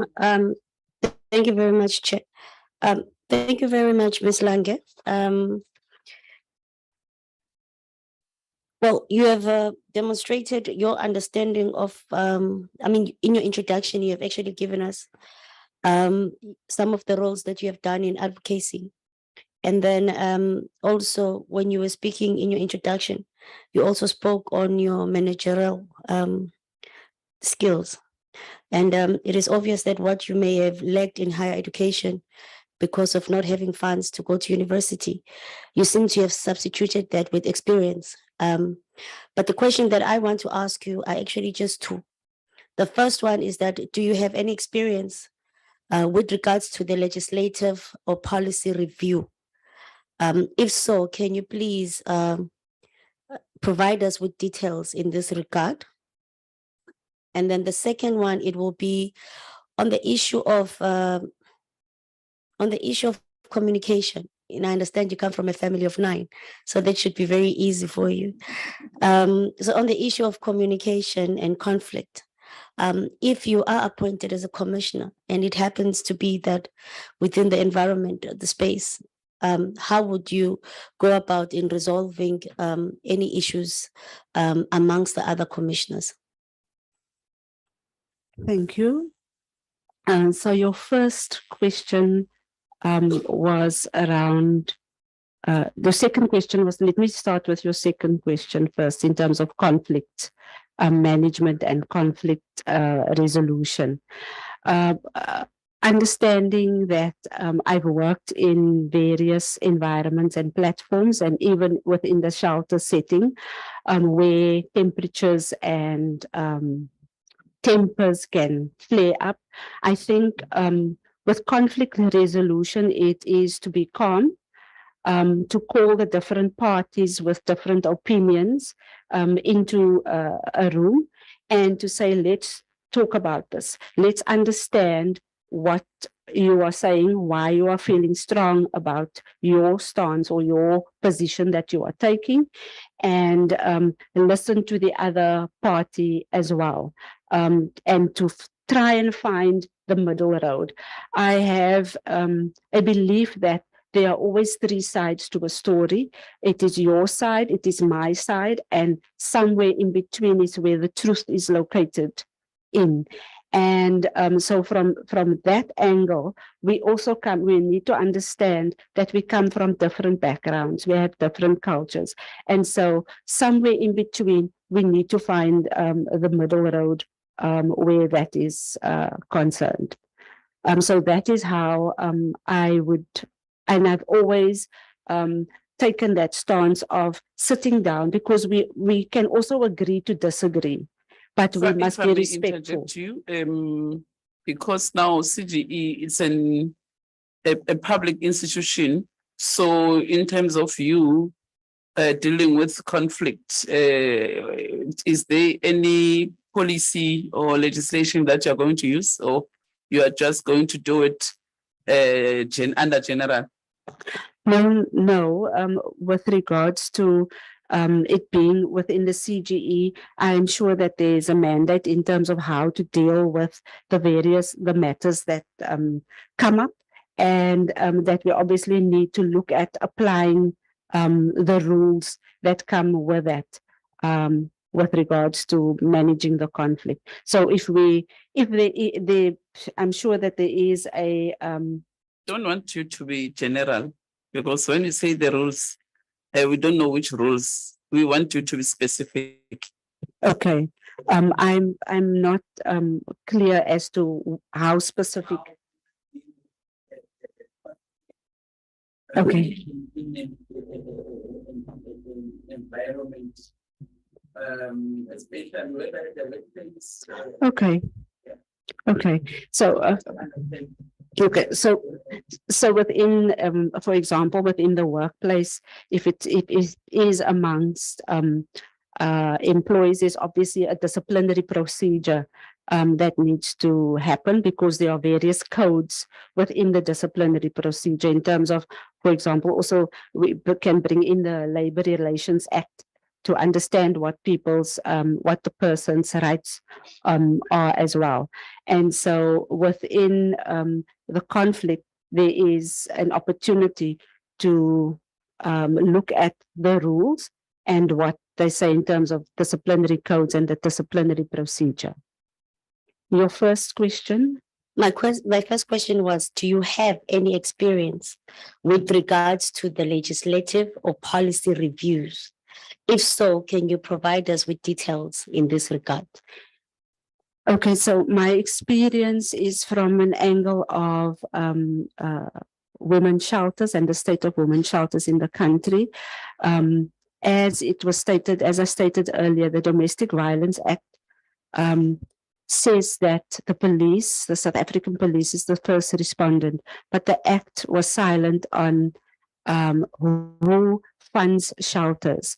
And so shelters across the country fall under the Victim Empowerment Program of the Department of Social Development. However, there is no legislation that governs shelters in terms of who needs to fund it, and that's the reason why shelters are grossly underfunded, as stated by the report from the CGE. And so I was part of discussions and forums and workshops looking at how do we bridge that gap, and therefore there's the Victim Support Services Bill, and the integrated shelter policy that falls as part of the victim support services bill that should have come out or been passed last month in actual fact, but we are still waiting. Furthermore, I was also part of the National Steering Committee on Housing. We also lobby and advocated for housing as a critical component for when women exit shelters in terms of transitional housing. So I was part of that steering committee in 2014 to 2016 around looking at the special needs housing policy as women fall under vulnerable groups as well, with regards to along with persons with mental health issues along with the elderly. So there's a whole range of vulnerable groups.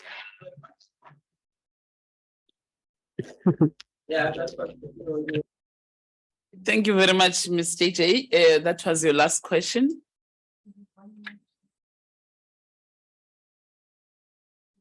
No, it's 1, 2, 3, 4. You have 4. Yeah.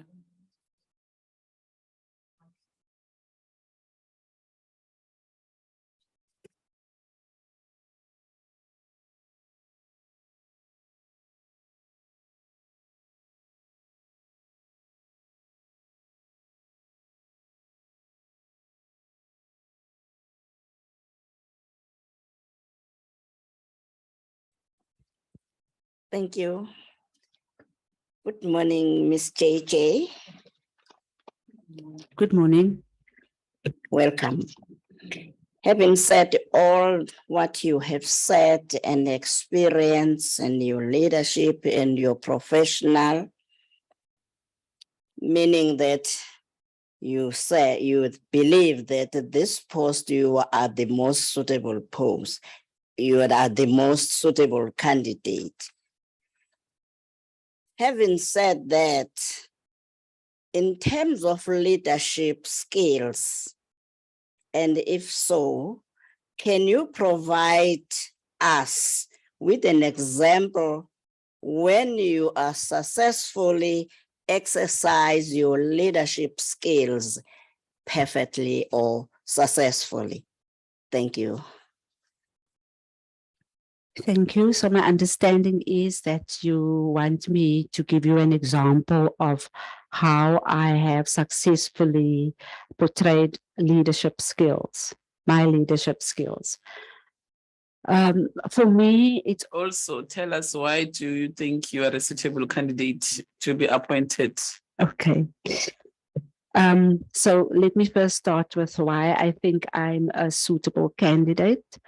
I think that I'm a suitable candidate because I have journeyed for a long time and a long while with regards to the issues that pertain to social ills in our country. And to my commitment and my passion is really about uplifting the people of our country in terms of the social ills. Yes, we have gender-based violence and it is a pandemic, but we also need to look at what are the causes around that leads to gender-based violence. And we've seen what has happened within COVID-19, that it has escalated. And so the issues around the things that gives a cause to gender-based violence is something that I would also want to look at, and that is quite dear to my heart. And that is I call it the triple challenge. That is poverty, that is unemployment, and that's inequality. And so for those reasons, and in terms of my leadership, I think that I have journeyed and mastered throughout my career the ability to work at different levels and platforms. I can work flat with people on the ground, and I can also walk into a boardroom. I can also walk in and engage people at another level. And so for me, in terms of leadership, I think wherever we go, we need to touch people's lives positively in everything that we do. And that for me speaks to servant leadership, which encompasses everything around integrity, accountability, and all that we can package into servant leadership, servanthood.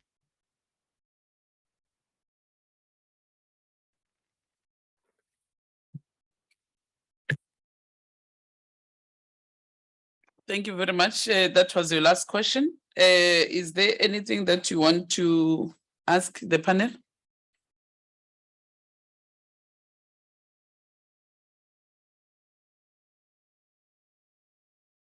I just wanted to ask the panel, and I want to just get some clarity on the current positions that are available. Is that the 5-year term that is required, or is it shorter? Because I understand that there's 6 positions that are available.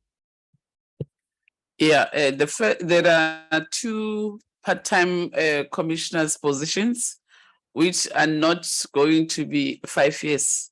But those first 2 positions will be a term that has already started previously, which will be left with maybe plus minus 2 or 3 years. So for the 2 part-time commissioners that are vacant for now, and then the other 4 vacancies will be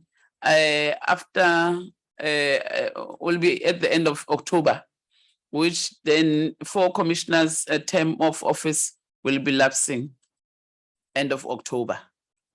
So those ones will be a full term starting from the 1st of November until I don't know what will be the year when that term of office ending 2027. Yeah, so that one it will be a complete 5 years, but this one it will be a half term. But according to the Act of CGE, that half term where individuals will be appointed into will be taken as a term. Yeah. Thank you so much for that clarity. Thank you very much, Ms. JJ. We wish you well. We'll hear from us. Maybe we won't even call you again, but you'll hear from us when we are presenting our report. We're doing our deliberations next week. That's where, if you keep watching the process of interviews up until the end, you'll know whether we are successful or not, and until we go and present our report in the House and the President appoints you, because we are not appointing, but we are recommending to the House, and the House adopts our report, and the Speaker sends that report to the President to appoint, to make the final appointments. Thank you so much. Wish you well. Thank you very much. Thank you. Keep up the good work you're doing. Thank you so much. Thank you. Bye.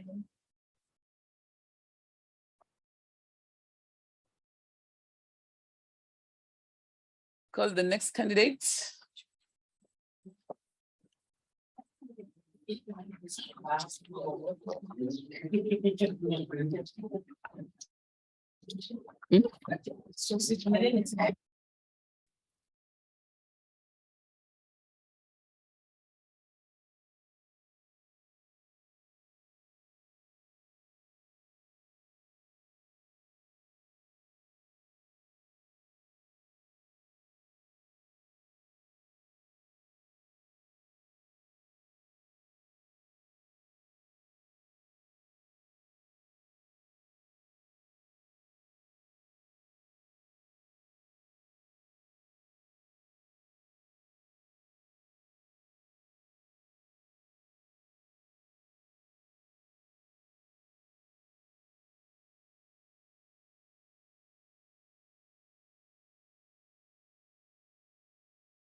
Relax, take a deep breath.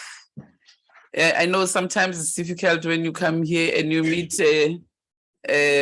honorable members of parliament, and sometimes other candidates, they say it's intimidating, but I don't think you can be intimidated by honorable members. You must just relax. Feel free. You're welcome.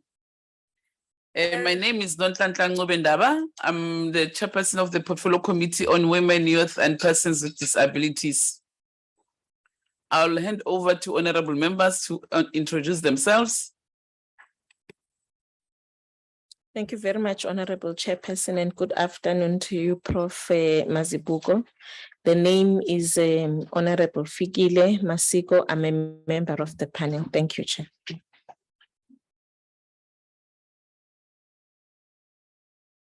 Thank you, Chairperson. Good afternoon, Professor Mazibuko.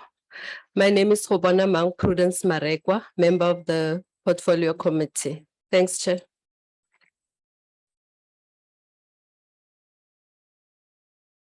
Thank you, Professor Mazibuko. My name is Tabile Masondo, member of this committee as a panel member. Ngiyabonga Professor Kamala Musthembile wakamhlongo ilunga lale committee yabonga. Kialocha Prof. Lega. Liteng. Liteng. That's we gabotse. Free. Nna ka leina ke Carol Mogadiphiri. Ke leloko la committee ebile ka jeno ke panelist.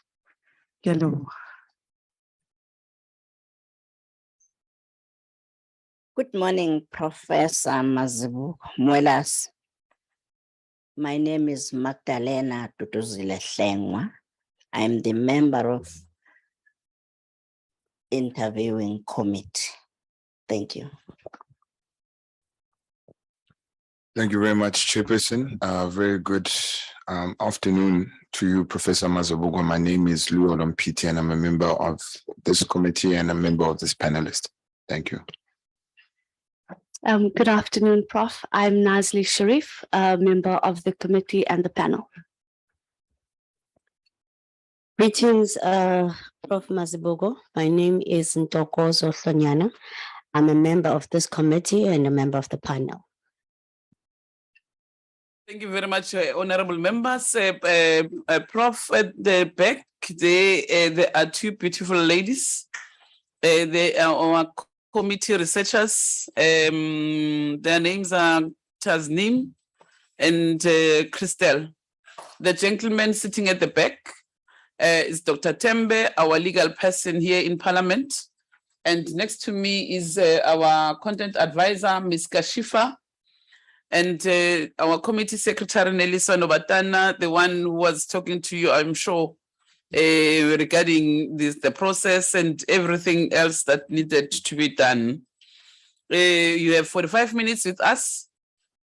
So it's up to you. How do you use this 45 minutes effectively and ensure that you are one of the best candidates and convince the panel why we should recommend you to the House. We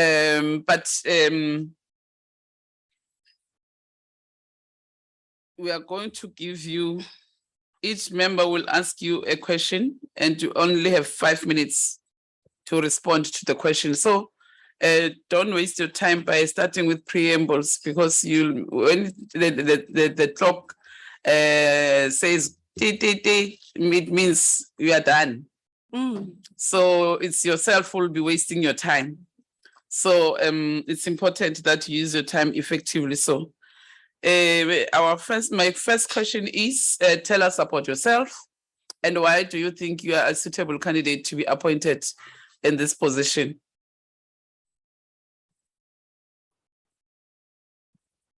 Okay, good afternoon, colleagues, and thank you for having me. As one of the candidates, I appreciate this opportunity.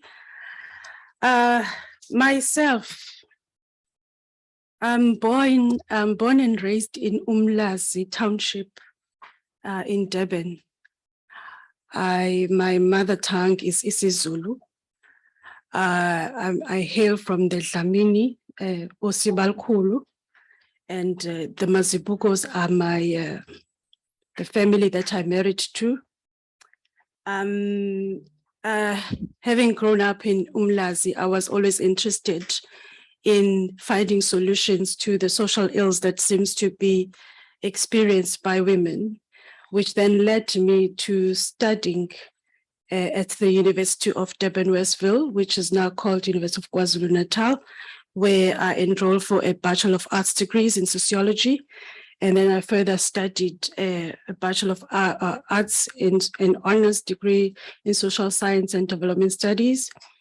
And then I pursued a Master of Arts in social science and development studies, which incorporates coursework as well as a mini dissertation, which at the time a mini dissertation looked into the views of students who were residing in Umlazi, their views on domestic violence.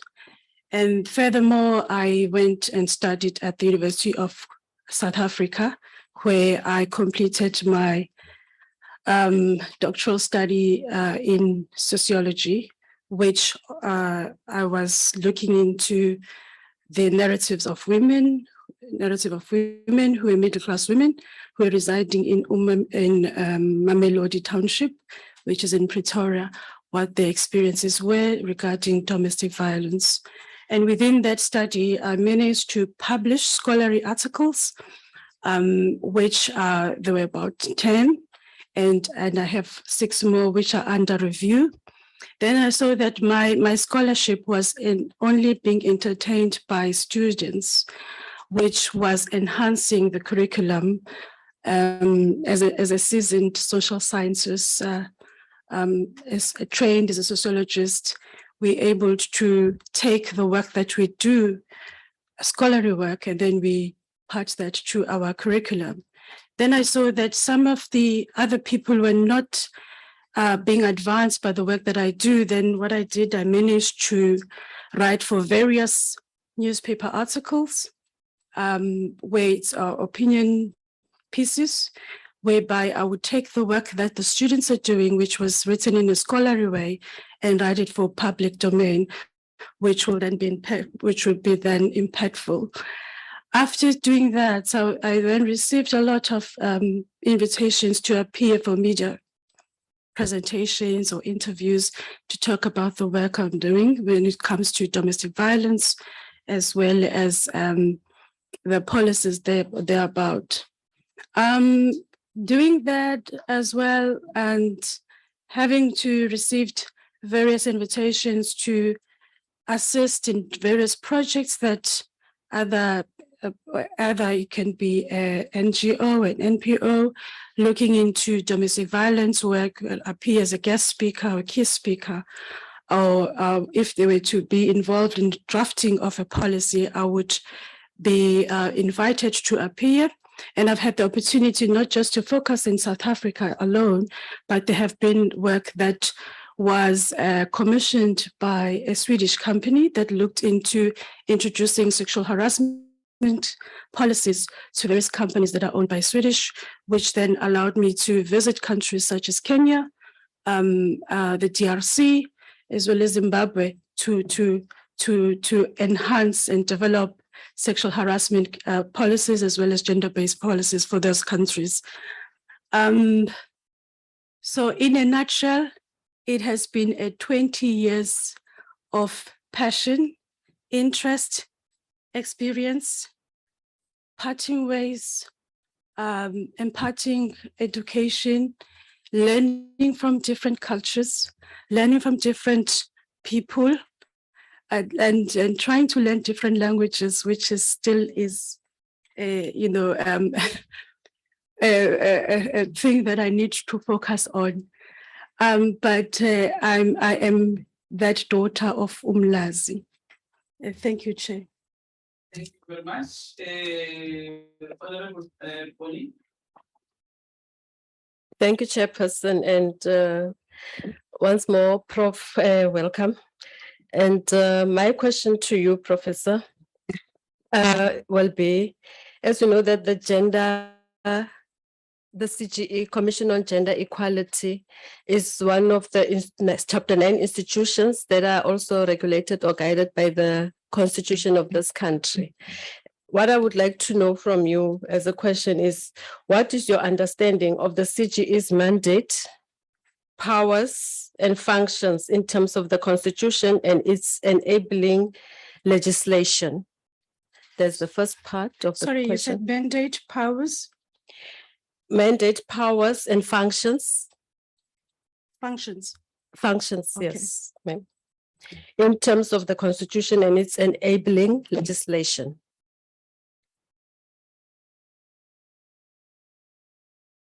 And then the last part of the question, if you are ready. It will be above 5 minutes. Okay, and then please explain the role of the commission at the commissioner at the CGA. Thank you. Thanks, Chair.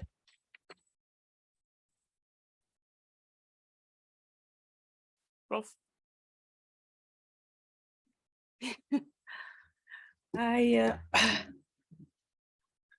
You have 5 minutes to answer this question, so you may answer this question.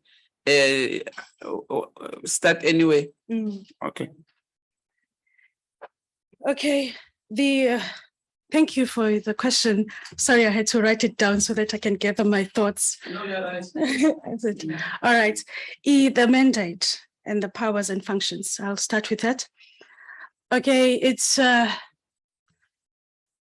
Chapter 9 institution, and then this one is mandated to create a free society that promotes gender equality, and the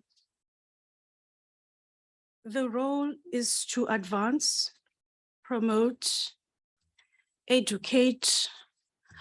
When I think of education, you can have your formal education, you can have your informal, whereby there's a leeway to visit areas where the CGE would be known, and the functions that they are about in terms of promoting awareness, advancing, and a reviewing of legislations, monitoring of legislations as well. So to me, so the role thereby would be to do that and make sure that the work that they are doing is impactful, that people from grassroots levels are aware of it and they can benefit from the work. So if I look now of the role of a commissioner within the CGE, it, apart from what they would be, their vision is, their mission is promoting, educating, conducting research, reviewing, monitoring of legislations, they would be guided by those functions and ensuring that the society at large benefits from the work that they're doing. Even part of the research that they're doing, the recommendations should benefit the community at large. So when I think of your question, I'm also thinking that what is important is how we can monitor the work that we're doing is by seeing the impact of it, going to the rural areas, the villages, how impactful the commission is to those people and how they can benefit from that in order to change their lives and create the free society that we intend to see.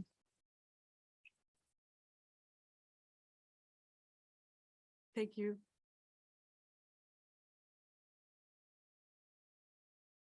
Thank you very much. The next honorable member.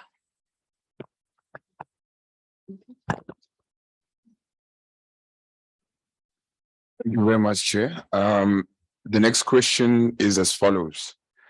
From your view, noting the past 2 years of the Commission of Gender Equality, what have been the key challenges that the CGE has faced? And should you be appointed as a commissioner within the CGE, what mitigated strategies within the confines of a commissioner would you implement within the Commission of Gender Equality using the examples that you will list as the key challenges? Thank you.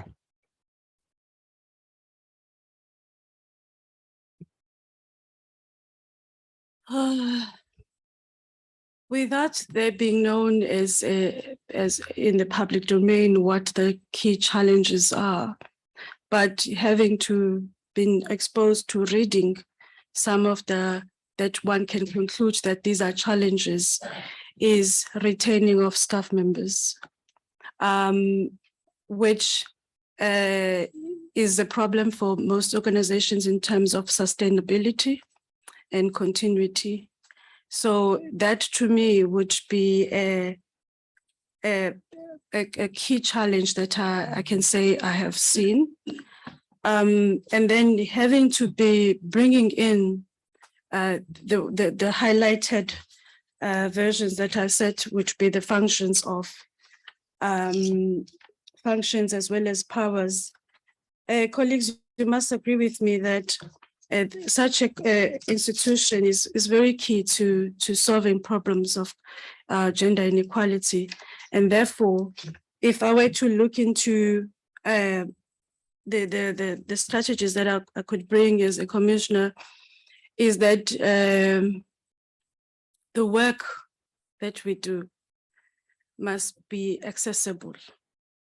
I mentioned earlier that I noticed that the work that I was doing as an academic was reaching certain people, and then yet everyone is affected by the same problems or challenges. Then I had to consider writing for different audience. So in the same order, the work that they do in order to promote education must be known by various sectors, by people from my village, people from your village, from all 9 provinces. They must know what the CGE stands for.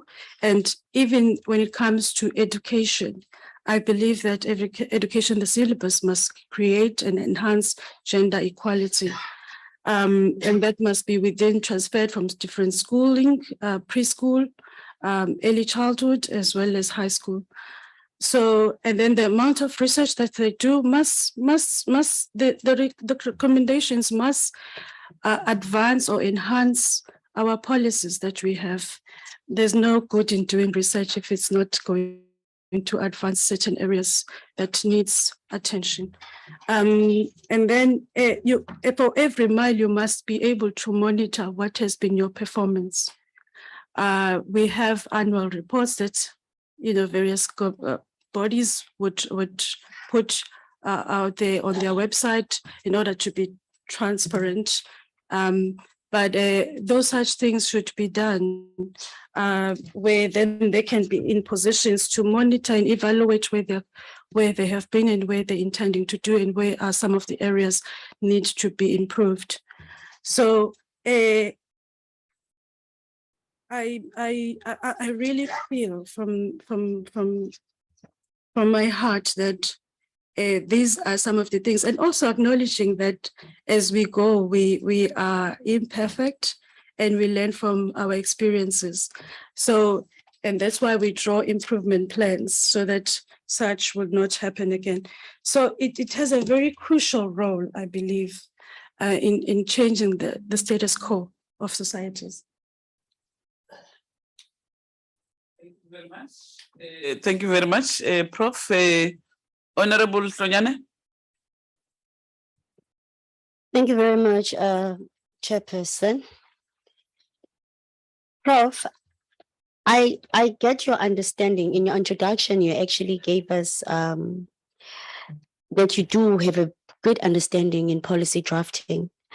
As you have stated that, you were involved with the Swedish on drafting the sexual harassment policy, and also on the gender-based violence policy. So that one I'm comfortable with, that you have a good understanding on the issues, or you do have experience regarding the policy review and the legislation review. My question to you will be only two questions. The first question that I will ask is, do you have any management experience? If so, can you please provide us with details of this experience, highlighting specific management skills that you possess? And then the second one is, do you have any advocacy experience? And if so, can you please provide us with the details in this regard? Thank you very much, Chair. You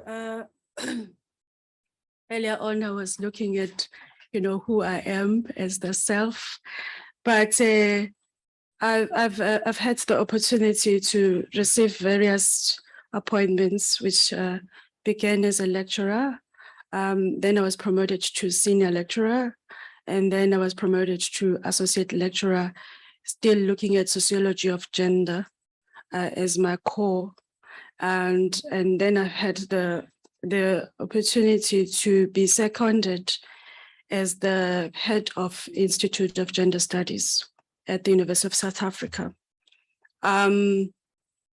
It was a secondment, and I was involved in managing a unit that it had about 4 pillars, which was research, teaching and learning, community engagement, as well as academic citizenship. So the skill that I could talk about is that the Institute had diversity groups where all members of within the gender spectrum were represented, as well as racial and age group, which I think now when I look at the age groups that we had, I had assistants, postgraduate assistants, researchers and senior researchers. To be a senior lecturer, you had to have obtained a doctoral degree. So having been leading such a portfolio, and I am the first Black woman to head an Institute of Gender Studies at the University of South Africa. And prior to that, I have been the first Black woman to be an associate professor within the Department of Sociology. And yes, I should be humble with the opportunity, but also I'm looking at the time it has taken, that within more than 100 years of the existence of the university, that I should say it could be an opportunity, or could be a strength. So that has been my management experience. But prior to that, even when I was an associate professor, you had to mentor young colleagues into completing their doctoral studies. And sometimes you would mentor young colleagues into writing for publications, which is a skill, and that the duties that I had was to transfer to my colleagues in that area. And then the work of advocacy.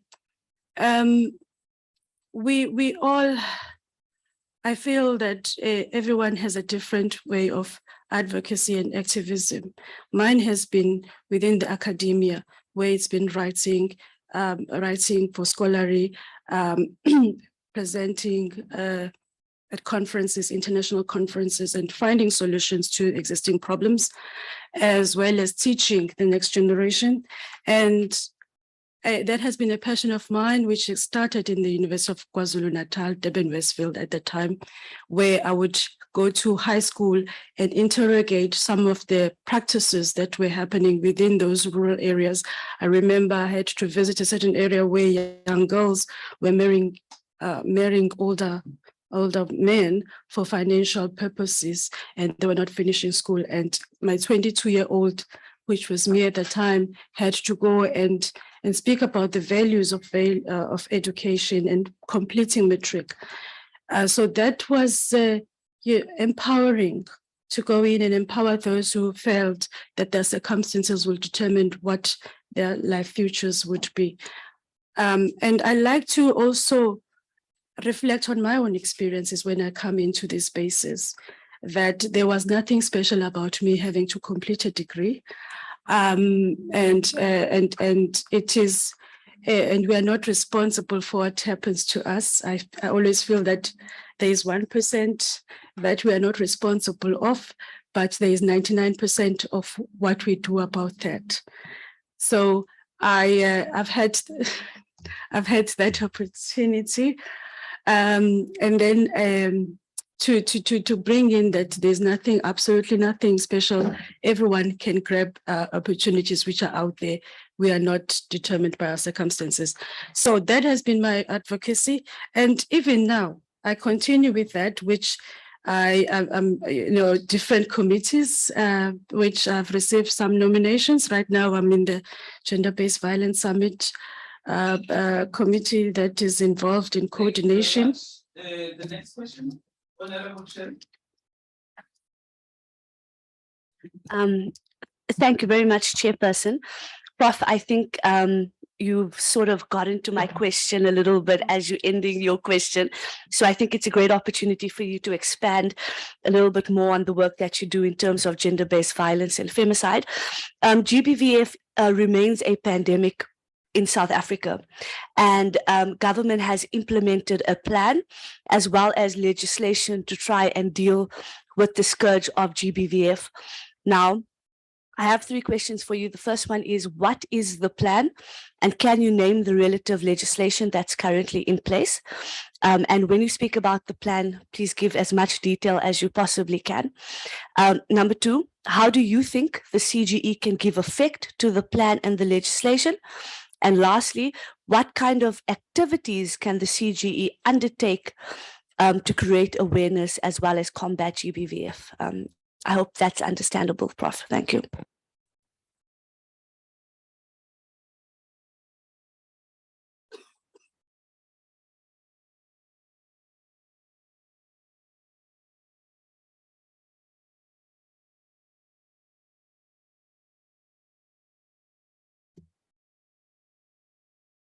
Sorry, yes, I have to be writing them down to gather my thought.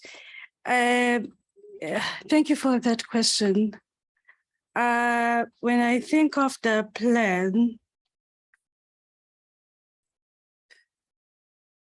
we're out to, for whatever purpose our work provides us with, we're out to be accountable for the work that we do.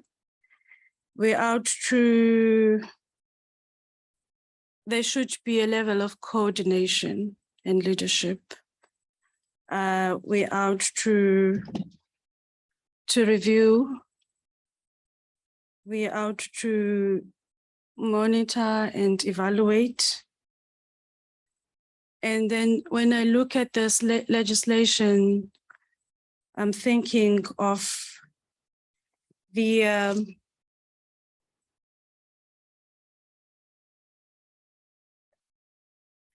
thinking of the Domestic Violence Act.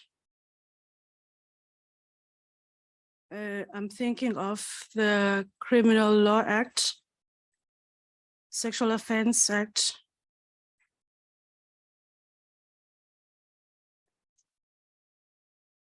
When I think of that, I hope I've captured your question. I'm thinking, and I want to elaborate, but then the clock is going to come in. I hope it doesn't. We've had the privilege and the opportunity to work in the sphere that no one wants to work in. And whilst we work within our provinces, within our offices, we tend not to see probably the impact, or we don't see how effective, the positive about it. And being in a position to say, that's where we started and this is where we are. until you move out of South Africa. That's when you see what has been impactful about the legislations that we have, the policies that we have within our organizations. When you go outside, you actually get to understand the gist of what work we have put in. I said earlier, this is the work that I've been doing for some time. It has been 20 years of my life committing to this work. And when you see having to be invited into this committee, that's when you see that you're still working and you're still finding your foot. So I thought of that. The plan has been to do that. Accountability, I'm thinking of coordination and leadership. There should be justice. There should be review. There should be monitoring as well as evaluating of policies and acts altogether and practices. So that is my take into that. Thank you very much. Next question. Mam Hlengwa. Thank you very much. Thank you very much, Chairperson. Good morning again, Prof. Good morning. My question is, as you have seated there, in your mind, you said that this is my post.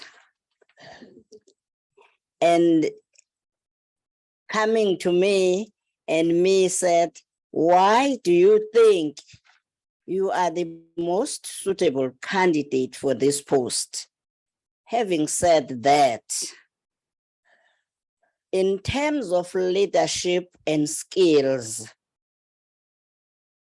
and if so, can you provide us with an example of when you exercise successfully your leadership and your skills in your exercise or in your organization when you organize work successfully?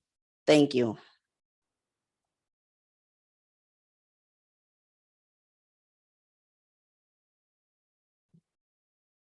Thank you for the question.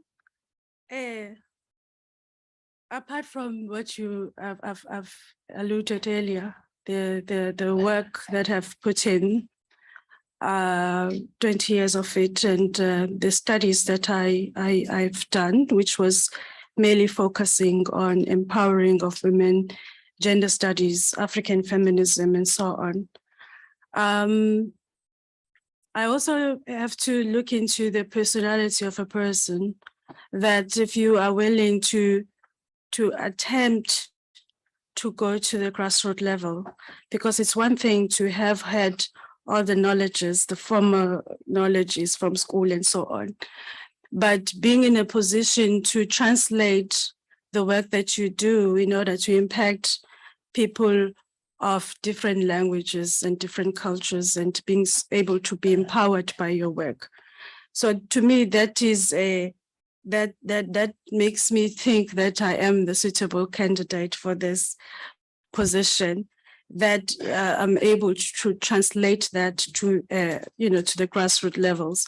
I'm always fascinated about how much of human rights that we seem to be having on paper that people in rural areas in the villages are not accustomed to, and because of the dominant area of patriarchy and the sectors that are breeding patriarchy, such as cultures and religions and socializations of families and so on. So I always think, what would my grandmother out there who has not ever heard the word African feminism, gender studies, how would they be helped by what we have done? And how do I translate that in isiZulu, that it will benefit her and benefit the next generation. I always am captured by the importance of that, because seemingly we are in a sphere of cramming all the work and writing all the work and looking good in doing so. But when we have to benefit those people, we shy away, or there's something that we need to do. So I have been in academia, but there have been opportunities for me to work in different organizations. I completed my PhD, having worked with a certain NGO in Mamelodi Township, and have not stopped doing the work that NGOs are doing, and have had the opportunity to invite them to speak, to create a certain balance from civil society, NGOs, as well as academia, because we've been, we've been given certain labels that we are in the upper towers, and we're not getting down to where the roots are, the problems are. But that is my my focus, that we start from the bottom and then we go to the way up, and then we create a certain balance in order to create this free society that we intend to see. And leadership skills, I've spoken earlier on, I spoke of mentoring of young academics. I must also speak on supervision to completion of students. The bulk of my students have been the ones who are looking into gender-based violence or gender related topics. I've recently had a student who was looking at female genital mutilation, which seems to be a practice in their own country. And right now I'm examining a PhD that interrogating the gender-based violence policy. So all these sectors, I think I've been the one who's in my own way writing about interrogating these sectors that promote masculinity, and with the hope of disempowering other genders, the LGBTIQ+, and various genders that we have. So that has been my leadership. Thank you. Thank you very much. Honorable Carol.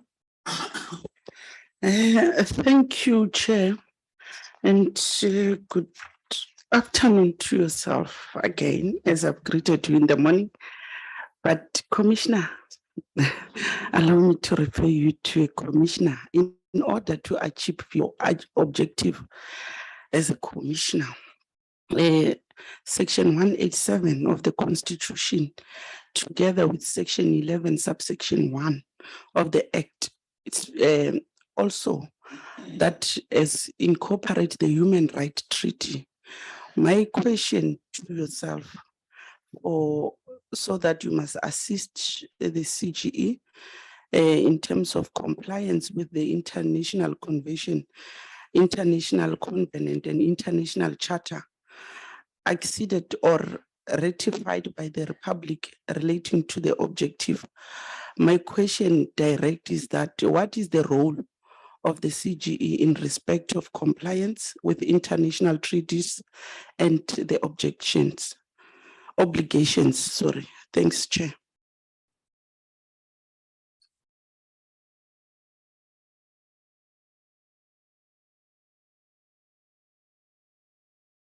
Compliance obligation.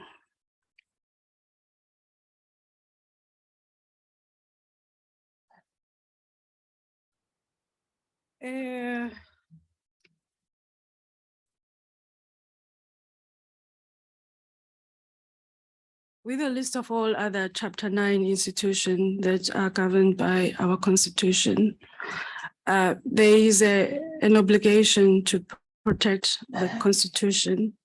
So it must also fall within the CGE.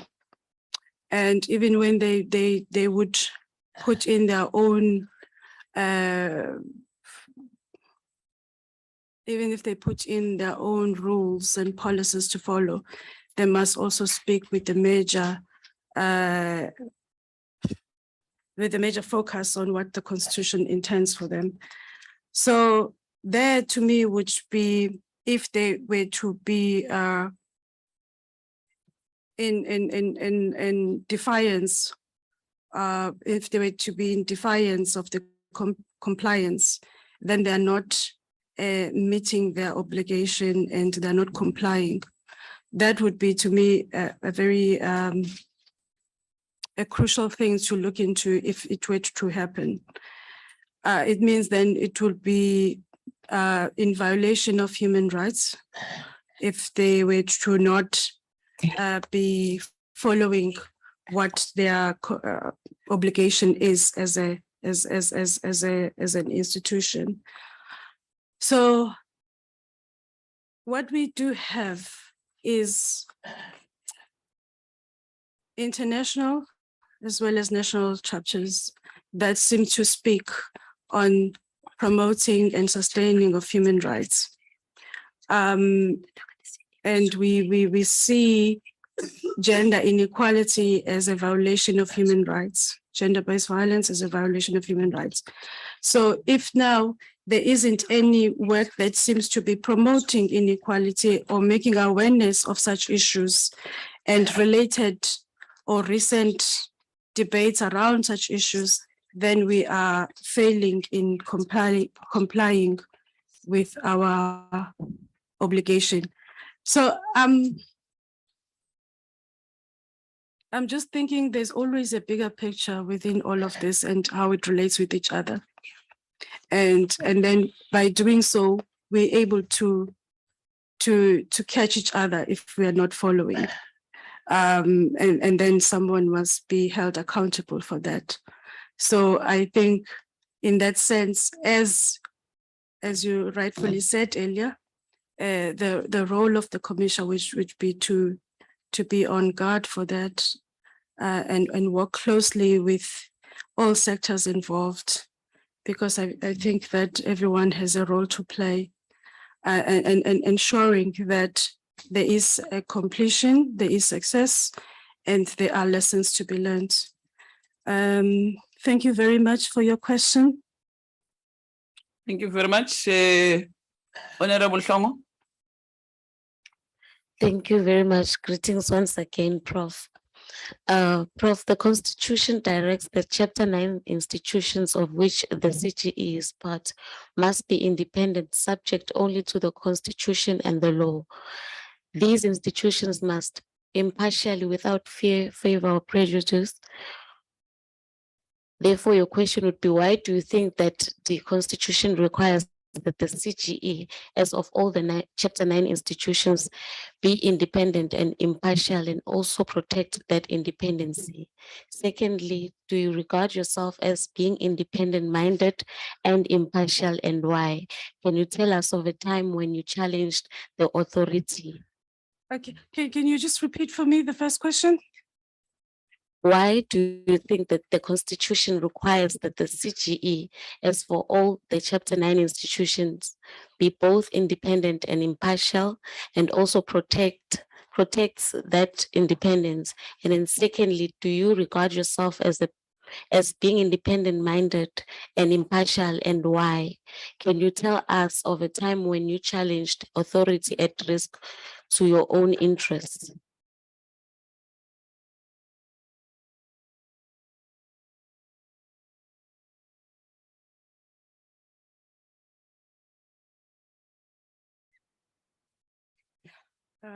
Thank you for your question. It is imperative that the commission becomes independent, impartial, and protect its independence. Because it has a very, very important role to play, which affects the stability of every country. We're speaking of the pandemic. We're speaking of the pandemic of gender-based violence that seems to disrupt our economy, that seems to disrupt family structures. So to me, it is very, very important that it remains independent it is remains impartial and practice independence. Because then what is the whole idea of having it? Because having to be influenced, because then it derives from its mandate, which is to promote inequality and to educate and to empower and to do all other things. So it is very important. And for me as a person, I truly believe that I have been a person who has been impartial, who has been an independent thinker, but also I feel that I've been a person who looks at any challenge as an opportunity to create solutions. I've been a solutionist. And I just think that it is important to look at a challenge with optimism as well as a drive to come up with recommendations to prevent. I must tell you about the time. You said something about the time where I had to challenge the authority. Sure, I can.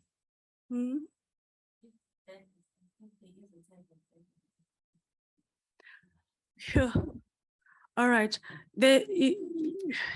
To be an independent thinker, there must have been some sectors that you have challenged. If you look at the household where you have siblings and parents who are teaching you different norms and values and which you have to conform to. Obviously, if you are a child who is within their own rights, have a challenge of questioning and asking and requiring answers. Therefore, there has been ways where I have challenged my own family into different practices, cultural practices or religion, where I wanted to understand what is the meaning behind in order for me to conform to. And then in the schooling system, as a girl who has been affirmed at home that, okay, this is who you are, these are what you can say. Within the schooling system, I was uncomfortable as a young 11-year-old me with corporal punishment in the schools that I attended to.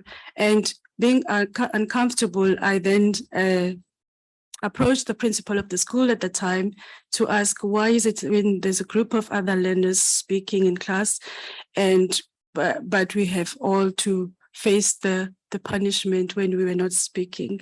I think that was, again, my own activism at the time, being 11 years old.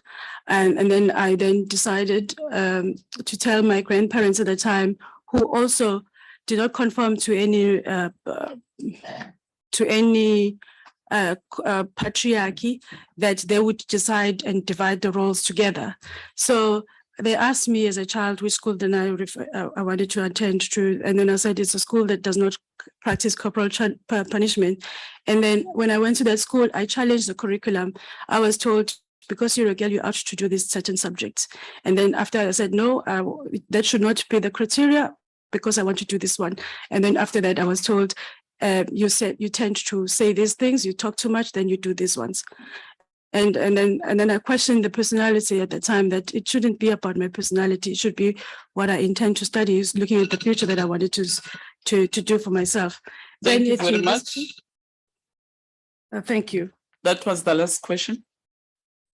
Thank you very much, Prof. Is there anything that you want to ask the committee?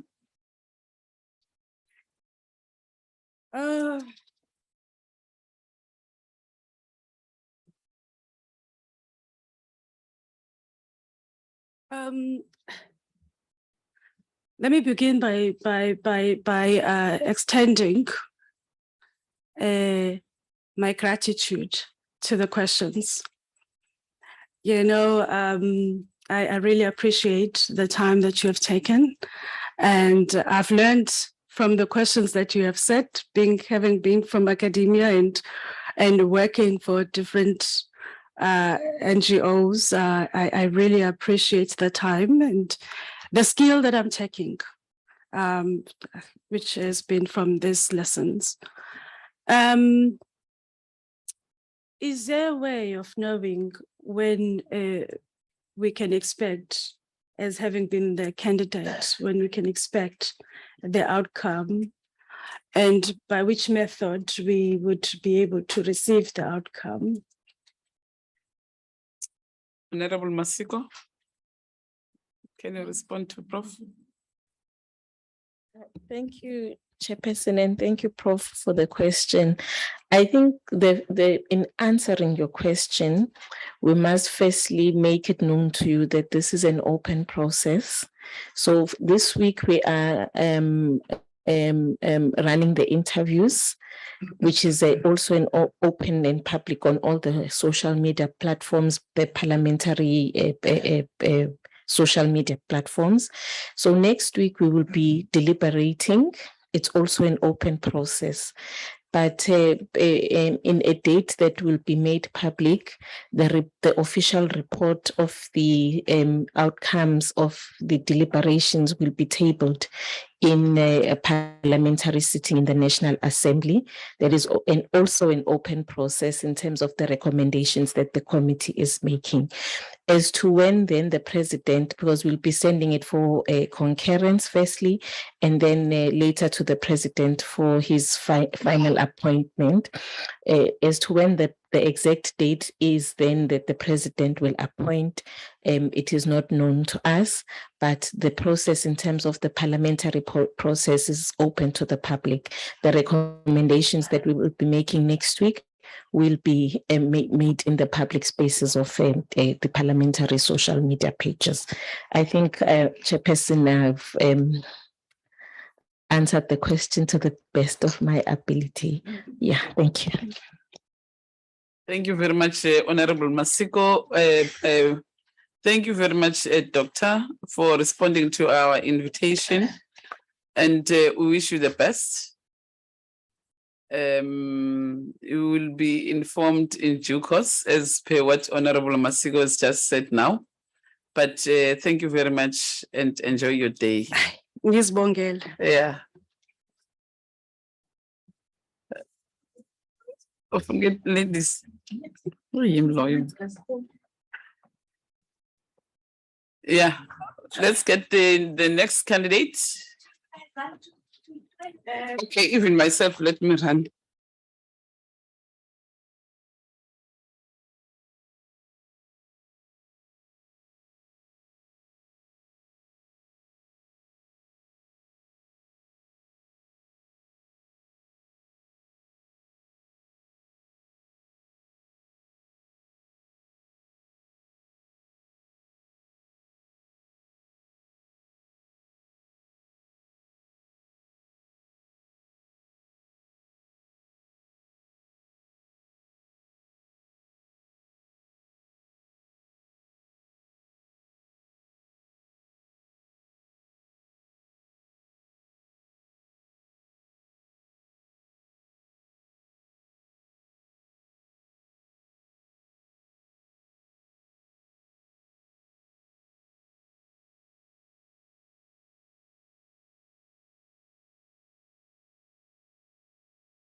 Miss Brian Naidu. Good afternoon, Chairperson. And how are you? Well, thank you. And yourself? I'm good, man. We're just hard at work. Yeah, just relax, feel free, and take a deep breath. And we are sorry that we'll have to interview you during lunch. But anyway, you'll go and have lunch after your interview. It's okay with you? Thank you, I'm sure you're Chairperson. starving. I know how it feels when you are going for an interview. Thank you, but, Chairperson. feel free. Our honorable members are very nice ladies and gentlemen. They're not going to do anything that will harm you. Yeah, just relax. My name is, you're welcome. If there's anything that you don't understand, you are free to also ask honorable members. Ne? But you must know that you are here with us for only 45 minutes. So for each question, you will have 5 minutes to respond. So I will request that even honorable members should not take much time in asking questions, because I think I've been counting your minutes and it goes to plus minus 7 minutes. So the five minutes, it's the 2 minutes, it's too much. I will hand over to honorable members. Let me start with the staff. Next to me is Kashifa. Kashifa is our content advisor. Neliswa Nobatana is our secretary, committee secretary. At the back, the gentleman sitting at the back is Dr. Tembe, our legal team here in Parliament. And then the two beautiful ladies also at the back is Tasneem and Christelle. It's not that when I say the two beautiful ladies, it's because these ones are sitting next to me, but they're also beautiful. The only thing is those ones, they're at the back of the members. Yeah, I'll hand over to honorable members. Honorable Masiko. Thank you, Honorable Chairperson, and good afternoon, Ms. Naidu. My name is Fikile Masiko. I'm a member of the panel. Thank you. Good afternoon. Thank you, Chairperson, and good afternoon, Ms. Subrayan Naidu. My name is Khubona Mang Marekwa, member of the panel. Thank you. Afternoon. Thank you, Chairperson. Good afternoon, Ms. Naidu. My name is Tabile Masondo, the member of the panel. Thank you. Afternoon. Thank you, Chair, and good afternoon, Ms. Naidu. I am Sitembile Mhlongo, a member of the Portfolio Committee and the panel. Thanks. Afternoon. Afternoon, Ms. Naidu. How are you? Well, thank you. And you? Nice, super. My name is Carol Piri. I'm a member of the panel. Thanks. Good afternoon, Ms. Naidu. How is your journey today? Today was much better than yesterday. Thank you. Thank you. My name is Magdalena Duduzile Lengwa, a member of Portfolio Committee and a member of panel. Thank you. Hi, Ms. Naidu. My name is Leo Lompiti, and I'm a member of this panel. Afternoon. Good afternoon, Nazli Sharif, a member of the panel and of the committee. Afternoon. Good afternoon. My name is Ntokozo Hlonyana. I'm the member of the committee and also the member of the panel. Afternoon. Thank you very much, honorable members. We'll go straight to the questions. The first question is, tell us about yourself. Who are you? If you waste your time by telling us that you visited New York, it's your own business, it's your own problem. But if you go straight to the questions and answer the question, then you'll use your time very effectively. So tell us about yourself, and why do you think you're a suitable candidate for this position? Thank you, Chairperson. I am a practicing attorney, and I have been for the last 15 years. I manage my own practice, which have been doing for the last 8 years. I obtained my undergraduate qualification through the University of South Africa. Then went on to do various postgraduate courses, short courses, certificate courses that has found me where I am today. I do a lot of work for nonprofit organizations which lobby against gender-based violence. I sit here today, and one of the reasons I sit here and why I'm so committed to the plight of gender equality is, as a young graduate, barely 22 years old, I sat in an office of an attorney who was many years in practice, looking to serve my articles of clerkship. And during that interview, I was given an outline of what practice entails and what my duties would be. And I was told that I would need to work 6 days a week, Monday to Saturday, no lunch breaks, no tea breaks. And I was to earn, and I'm looking at, ladies and gentlemen of the Portfolio Committee, I'm looking at the year 2003, and I was told I would earn a salary of 500 Rand a month. Being a graduate and somebody that works so hard, I thought this was exploitation, and I spoke my mind. And the gentleman that interviewed me told me a pretty face, long hair, and beautiful eyes don't have what it takes to succeed in a man's world. And here I am today, sitting before all of you. Thank you, Chairperson.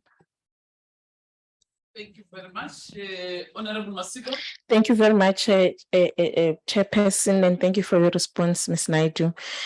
You have applied, or you have been nominated to serve in the Gender Commission as a commissioner. Now we need to understand your understanding as a panel on the role, the functions, and the mandate of the commission itself as a Chapter 9 institution. What is your understanding of the CGE's mandate, powers, as well as functions in terms of the Constitution and its enabling legislation, and also briefly highlight what your understanding is the role of the commissioners of CGE? Thank you, Chair. Thank you for your question. I will start off by explaining to you what my understanding is of a Chapter 9 institution. And as a Chapter 9 institution, the Commission on Gender Equality is tasked with being impartial and non-partisan, and to ensure that accountability in terms of government institutions, the private sector, and organizations give rights and promote the values that is enshrined in our Bill of Rights. My understanding of what the role of the Commission is to remove all forms of gender oppression and gender equality. The role of the Commission is to promote, evaluate, and monitor through public engagement the accountability, and make sure that all these institutions, government, private sector, and other organizations are able to have policies in place that give effect to the rights in the Bill of Rights. Thank you very much.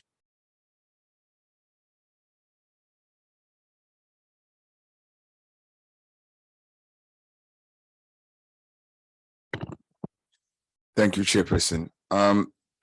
The next question is really about the understanding of what the Commission of Gender Equality has been able to do or not do in the past couple of years. And so the question goes as follows. In your assessment, what are the areas that the CGE has been challenged to fulfill the current mandate that it has? So if you could give me examples of challenges that you see that the CGE currently has, and should you become a commissioner of the CGE, what exactly would you implement as mitigating strategies to deal with those particular issues that you've outlined? Thank you. Honorable PT, where do I start? I'm an attorney that works at ground zero. Legislation has been enacted as recent as this was being passed by our Honorable President as recent as January 2022. We call our police officers or police stations as first responders. I have personally been to a police station where, and I'm not laying blame right now. What I'm saying to you is that we have laws in place which is not understood by the various role players.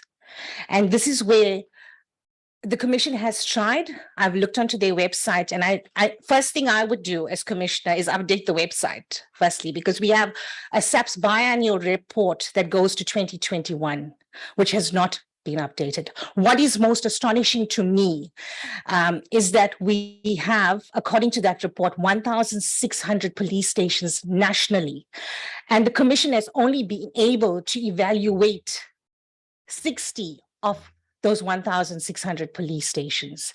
We're speaking of victim empowerment rooms. We're speaking of support structures. As a first responder, a victim of gender-based violence is at a police station. And we need to educate the various role players to ensure that we have these policies, we have these procedures, we have the legislation. Why can we not make it work? So it's about engaging the various structures, engaging organizations, making them aware of what we have in terms of law. I can give you a recent example of what I was faced with in the Western Cape. I had a civil society organization contact me one afternoon. A victim is sitting with a warrant of arrest, but the clerk or the charge officer that took in her complaint refused to get a police vehicle out there and get the perpetrator arrested on a warrant of arrest. Why are we delaying? This is enacted, it's law, it's the Domestic Violence Amendment Act. You act on the warrant of arrest. Why are we not doing it? Is it because our role players are not educated? And as commissioner, if I am appointed, it starts at that level. Moreover, not just with role players, it starts in the community. Public engagement with the community is of vital importance, because as we sit here today, a child that's in a school does not know that she or he has a right to report abuse.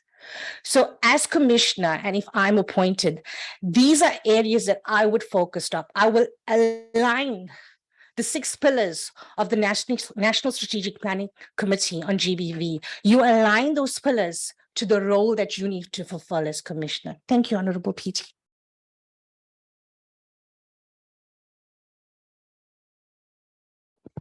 Thank you very much, Ms. Naidu. I think that my question is a little bit more technical, but you've already touched on it.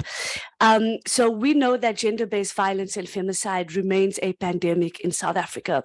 We also know that government has put together a plan to assist combating gender-based violence and femicide. My question to you is, what is that plan, and can you give me as much details as possible? You've also mentioned the various legislation that's in place, if you can just elaborate on that. And then how do you think the CGE can give effect to the plan and the legislation? And what kind of activities can the CGE undertake to create awareness as well as combat GBVF? Thank you. Okay, so firstly, let me deal with the National Strategic Planning Committee. There are 6 pillars to this committee. The first is accountability and leadership. The second is social cohesion. The third is justice, public safety and protection. The fourth is healthcare and please, okay, let me go to the next one. The fifth one is economic empowerment, and the sixth one, is research. Now, if we look at each one of those pillars, we need to, as a commissioner, I need to align myself to the objectives of those pillars. For example, let's look at Pillar 4. Pillar 4 speaks about health, it speaks about support, and it speaks about care. When we look at support, we look at a victim. A victim enters a police station, reports a crime of rape, for example. We need to have a safe space for that victim to come forward and say to whoever is taking down her statement, I understand, take your time, and have the necessary plans and procedures in place to assist. Thereafter, the commission should look at court support. And I tell you why this is so important. I had a case recently, and I must stress before I go any further, I rendered this support to communities on a pro bono basis, meaning I raised my own funds to assist them. And one of the most recent matters that I've worked on is here in the Western Cape, in particular, the Mitchell's Plain Magistrates Court. A victim was countercharged for assault GBH. Her perpetrator has been found guilty of attempted rape. He's currently serving an 8-year prison sentence in Portsmouth. And he comes to court in chains, and the NPA is still proceeding with this charge. He sits opposite the victim. That's further trauma that we are causing to that victim. Understandably, we cannot condone assault, but should there not have been a process in place? Should there not have been court support for that victim to go through the initial trial? Are we not putting that victim through secondary trauma? You then asked me to discuss with you or to mention the various legislations we have in place insofar as GBV is concerned. We have the recent Criminal Law Amendment Act, the Sexual Offences Act, the amendment to the Gender-Based Violence Act, the Harassment Act. These all, together with the strategies outlined in the NSP, assist in combating gender-based violence. However, it comes down to informing the public engagement. Do the citizens of our country, do the ordinary South Africans, and I'm not speaking about people that are in Sandton, etc. I'm speaking about the communities that we work in. Do they have an understanding of what these acts mean for them as victims of these crimes? Thank you.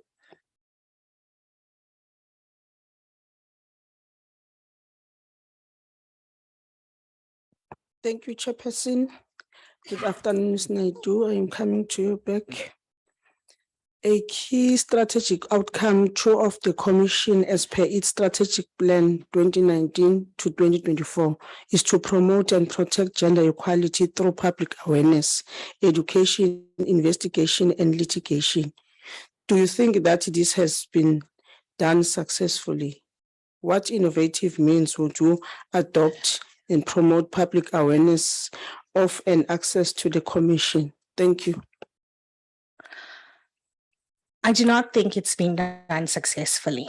There has been mechanisms in place and there has been attempt. For example, the Commission is currently has a designated channel on channel 206 on DSTV that speaks about the work of the Commission. This is not accessible to ordinary South Africans. If I am to be appointed commissioner, I think the most important thing we need to bring forth is public engagement. And when I say public engagement, I mean at an educational level. And this is why it's so important that whoever is appointed needs to be impartial, because you're going to be working with the various sectors. The Department of Social Development is critical to the work of the CGE, the Department of Basic Education, because if we can inform our youth about what the Gender Commission is about and what role it serves, we create that awareness and we take it back to their homes. This will be discussed with their families. So I do not believe that the objective has been met. I've dealt with it in my answers to the other questions that have been asked by the panel, seen so far as support. When I look at it, the commission is there, but the work of the commission is not readily known to ordinary South Africans, people who don't have access to Channel 206, people who don't have access to Twitter.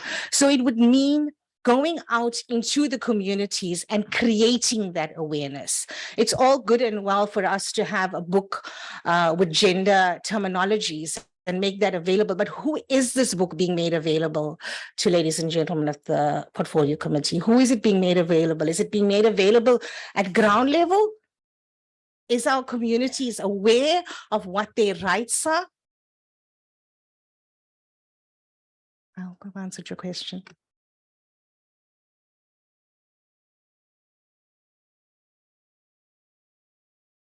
Thank you very much, Chairperson. Good afternoon again. Well, as a practicing attorney, well, who has run like her own firm for 8 years, I think that's what you said in your introduction. That is correct. Yes. Well, it is obvious that issues of litigation experience you have, and also that management skills you have, otherwise you would not have a successful firm for the last 8 years. So my question to you then will be, do you have any experience with regards to legislative or policy reviews? If so, can you provide us with the details in this regard? And then the second question will be, do you have any advocacy experience? If so, can you provide us with details in this regard? And then the last one, and I'm sorry if it throws you off, but is how do you think the CGE, if you're a commissioner, can strengthen its own monitoring and evaluations better? May I start with point 3 first? Okay. I am currently, as we sit here, not aware of what the internal policies are within the CGE.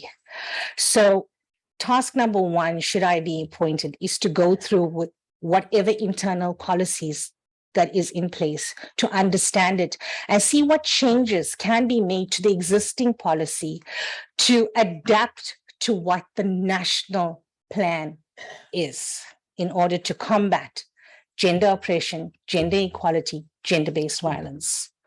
Insofar as being involved, insofar as policy changes and legislation is concerned, by the nominations you would have received on my behalf, you would know that I am actively involved with nonprofit organizations, gender-based violence organizations, and when legislation is sent out for comments, review by these organizations, I am roped in to give my opinion to say, what can we do here? What should we do here, etc. Now, I currently sit on a WhatsApp group for the National Strategic Planning Committee on Gender-Based Violence. So I am actively involved in it. I have advocated for it. This past weekend, an organization called Polisa Bafasi Betu, which is known in the Western Cape, had a men's dialogue, which I have supported, which we have brought together. So gender, ladies and gentlemen, does not confine itself, as we know, to a sex. We have boys and men who have been victims, and it's these dialogues that will take us back. I have been part of it. I have been into communities.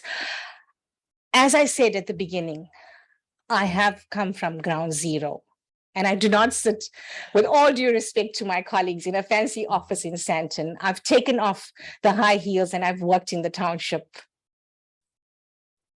Have I left out anything? Thank you.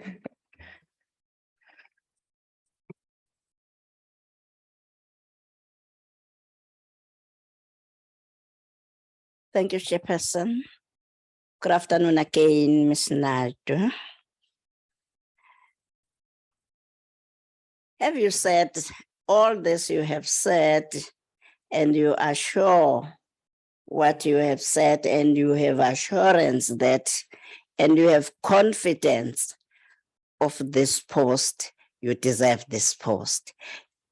As you have said, if I have appointed in this post, but convince this panel by telling them your leadership skills in organizing and doing things professionally, and you're successfully in doing that to integrate your leadership and your leadership skills. Thank you. Mama Shlengwa, you cannot lead if you haven't served. I have served my community. I have gone into communities. I've educated them on the gender-based, on the Gender-Based Violence Act, the various acts. I have funded my own education. I have looked at civil society organizations who have invited me with no remuneration to come out and educate communities on their rights. I am currently, with respect to any other candidate that comes here in the days to come, I am currently doing the work of a commissioner. I just don't have a title. Thank you.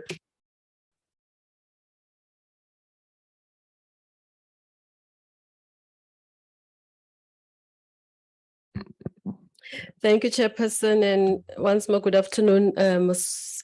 Naidu. As you know, that CGE, or the Commission on Gender Equality, is a Chapter 9 institution governed by the Constitution. Can you tell us, why do you think that the Constitution requires that the CGE, as all other Chapter 9 institutions, should be both independent and impartial, and also to protect the law? Also, do you regard yourself as being independent-minded and impartial, and why do you regard yourself as independent? Thanks. When the drafters of our Constitution drafted Chapter 9, it was with the intention to hold government at the various levels accountable. It was to ensure that private sector complies with the rights in the Bill of Rights and complies with the rights detailed in our Constitution. It's for that reason that the Chapter 9 institution was created, in order to ensure that there is no bias, there is no corruption, there is no favoritism, and it was there to protect the rights of the citizen. Insofar as me being impartial and independent, I definitely am impartial and independent. I have not aligned myself. I've not aligned myself to any political parties. I've contributed to society as a large. I have not worked for any other government institutions. I'm just a girl from the village with a passion to bring justice to her people. Yeah, thank you very much. Were you the last one? Okay, Honorable Carol.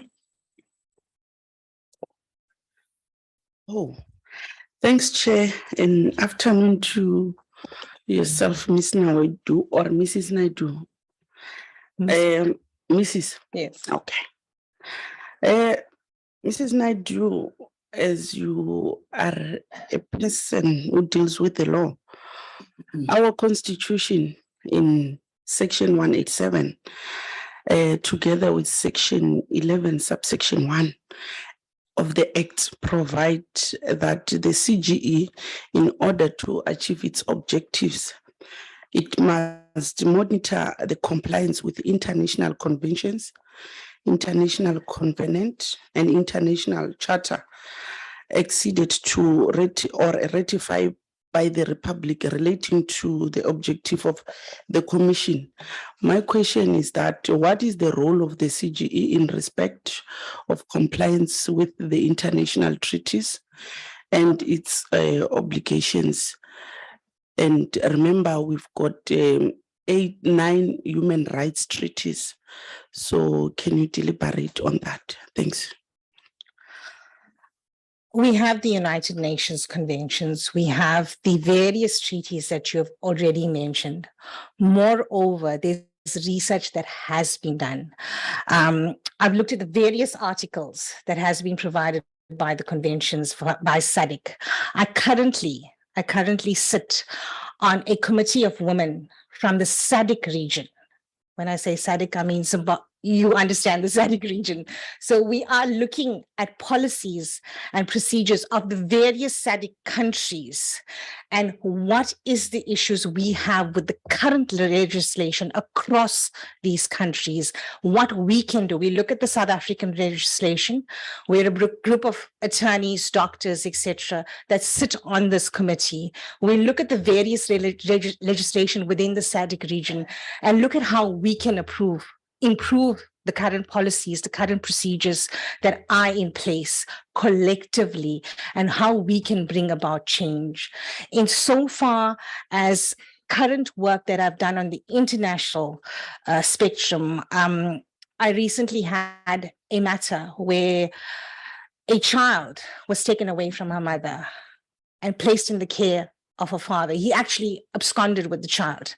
There was no way of locating the child for a period of 7 years. He then brought a relocation application to relocate to Finland. We had a curator appointed. The curator was appointed. She assessed the minor child. The family advocate's office assessed the minor child. There was even a point where the family advocate made a recommendation to provide the biological father with sole parental rights and responsibilities, thereby taking away the mother's rights. The family immigrates to Finland in October. In December, the minor child is removed from her father's care and put into the system in Finland. She alleges sexual abuse from her father as a minor from 5 years on. We have situations of this nature where a child of only at that stage 13 years old looked at legislation in Finland and saw her only way out to get into the Finnish system and get her way out, get away from her father. So this is how my work, how I integrate my work, how I look at foreign policies, foreign legislation, and what we can do to assist victims. Chair, can I make a follow-up? In concern with your response, when you started, you said you even make improvement. You sit in one of the international committees and you sit down, you assess and analyze and make improvement on policies. Can you give us an example? Which policy have you improved? Why? And what was the gap between? Thanks, Chair. Maybe to highlight which legislation you saw a gap that you feel strong that there is need for improvement or for the review. I'm going to discuss South African legislation and my input to the to the SADC region. When we look at the Gender-Based Violence Act, and when we look at a victim, I come to a police station on a Friday afternoon. I've been beaten and bruised. I'm told to go to the nearest domestic violence court on a Monday morning. We know women are murdered and raped every 3 hours in this country. We're sending a victim back home to wait for Monday morning. My recommendation is that we have an urgent court that is able to sit after hours to provide that interim protection order. Come Monday morning, ladies and gentlemen, we may not have a victim. We may have a corpse. So this is one of the recommendations that I would like to see in our current act. Thank you very much, Honorable Hlongo. But that was the last question, Mas. Okay, thank you very much, Ms. Naidu. Thank you very much for giving me this opportunity. Okay. Is there anything that you want to ask the committee? Or anything that you want to know from the committee? Just one question. How urgent is the appointment and when will the successful candidate be notified? Sorry. Very much urgent. There are 2 current vacancies for part-time commissioners, which are supposed to be filled with immediate effect after we finalize the process and the report is sent to the president. So those 2 vacancies must be filled with immediate effect, because at the end of October, the other 4 positions will be lapsing. So before they lapse, these 2 must be in, so that the other 4, even the president appoints them from the 1st of November, so that the commissioners, they can have a full complement of commissioners. There must not be a gap. Thank you very much, Chairperson. Yeah, thank you very much. We wish you well. I'm sure you'll continue to watch our interviews because we'll be busy up until Friday. So if you can just look at the parliamentary notification, you'll see when are we going to start. Tomorrow we'll be starting in the morning until late. On Thursday, we'll be starting in the morning until lunch like today. And then Friday, we'll be starting in the morning. And then we'll be deliberating on the report next week. So you will see from there until we go and present our report to the House. And the Speaker will take the report to the President for the final appointments. But we wish you well. We wish you good luck and travel safe. And yeah, that's it. Thank you very much for accepting our invitation to come to these interviews. Thank you very much. And continue to do the good work. Thank you. Thank you so much. Yeah.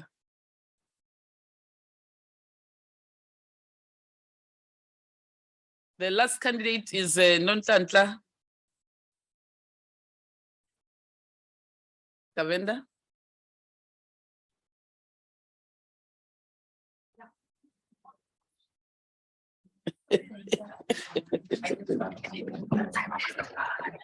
Yeah. It's 5:02. Do you want to start with an hour? What time it should be now? Yeah, at least by 1:30 we'll go. Okay. Then we can finish. 1:30 we're going, ne?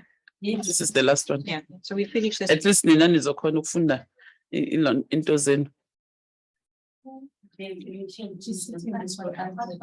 Eh? When's it? Oh. So I'm skipping who now?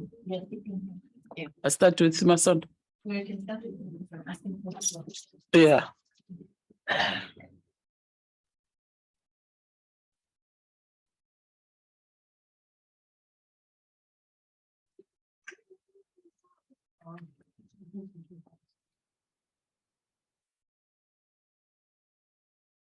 Nonhlanhla Sobon. My name is Nonhlanhla Ncubendaba.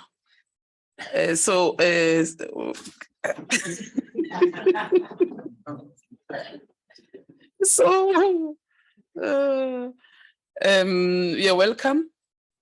And you have 45 minutes with us in this room.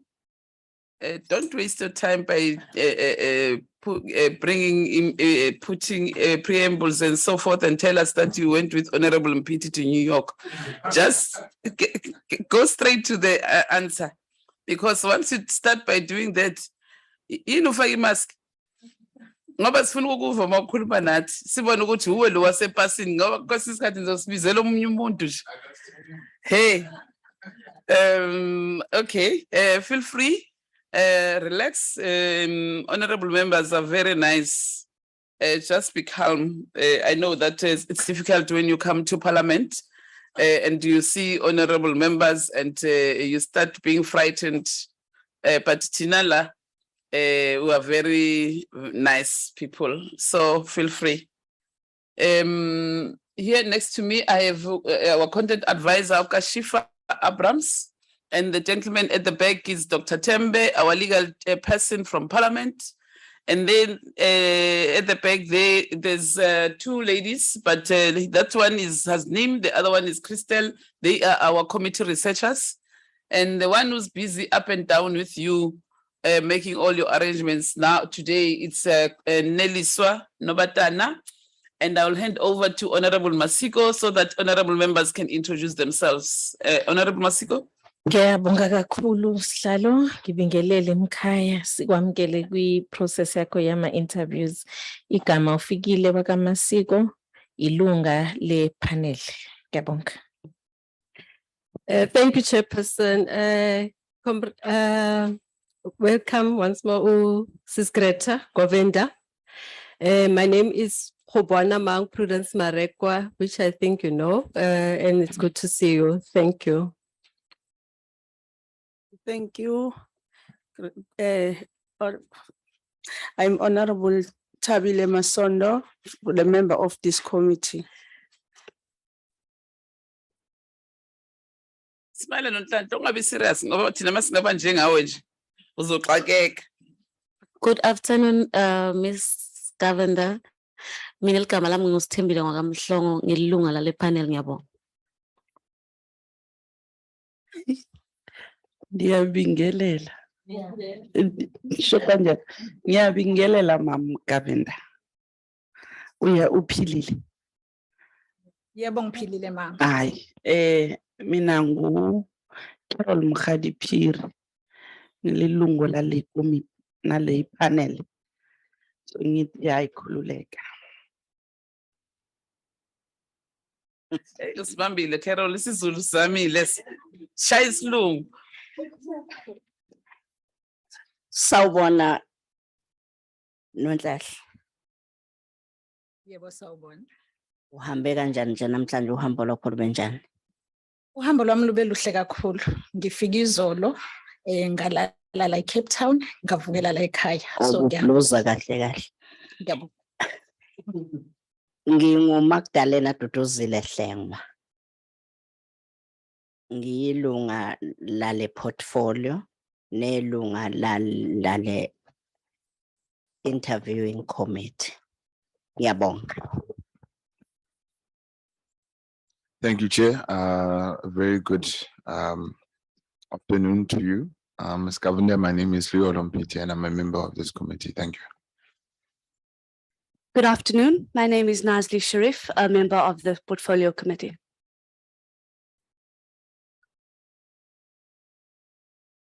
Tonyan, let's introduce.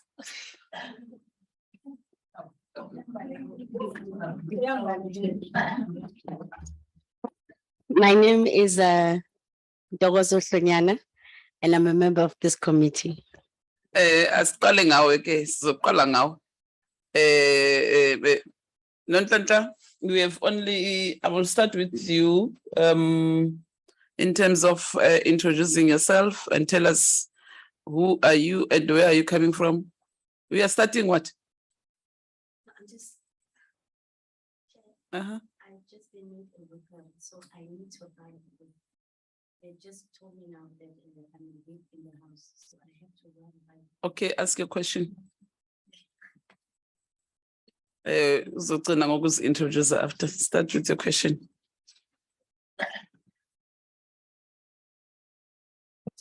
So I have 3 questions for you. The first question will be,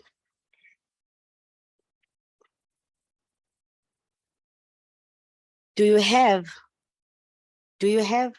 management experience? If so, can you provide us with the details of this experience, highlighting specific management skills that you possess?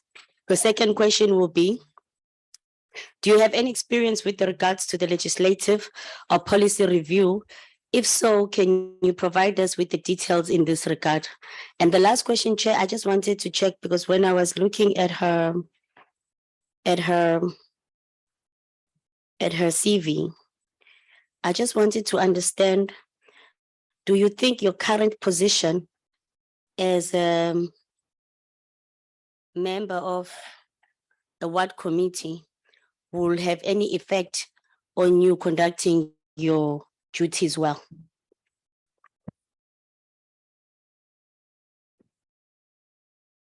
Thank you, Chairperson, and greetings to everyone, and thank you for this opportunity.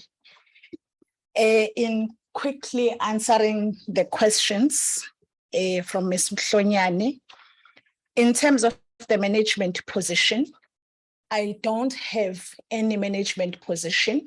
However, where I lead in the union, which is called POC, which is the majority union within South African Police Service, I am a national gender coordinator where I have a team of provincial gender coordinators who they work hand in hand with me. Then I manage those gender coordinators in realizing and in implementing programs and campaigns of the organization, not only of the organization, but as well as within the society.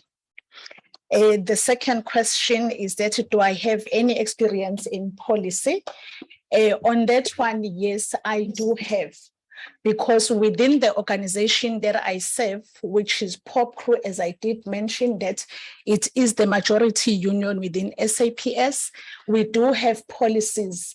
Because when we do our constitution as the union, we have to look at some policies that we work with. Then I have been exposed to be involved in being part of formulating policies within the union.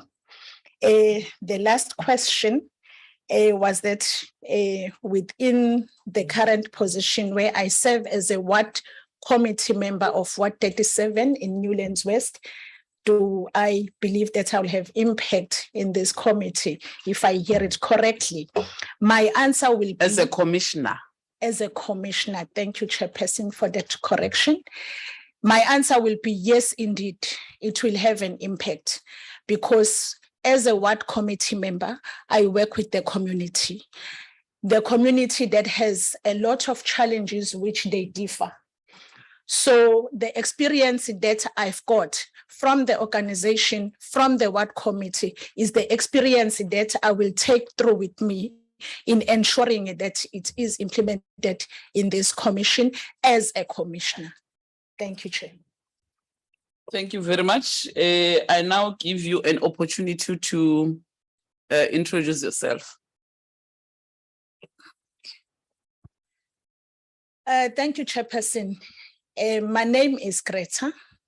The surname is Gavenda. Yes, the second name is Nontlantla. Good to back. Challenge when I speak.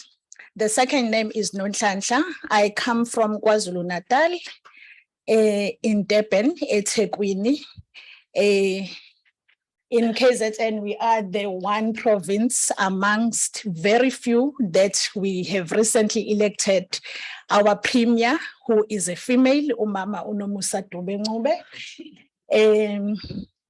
I am an employee of the South African Police Service, where I am employed as an administration clerk, where within SAPS I have performed administration duties in various components, including finance, supply chain management, HRM, fleet management, as well as training.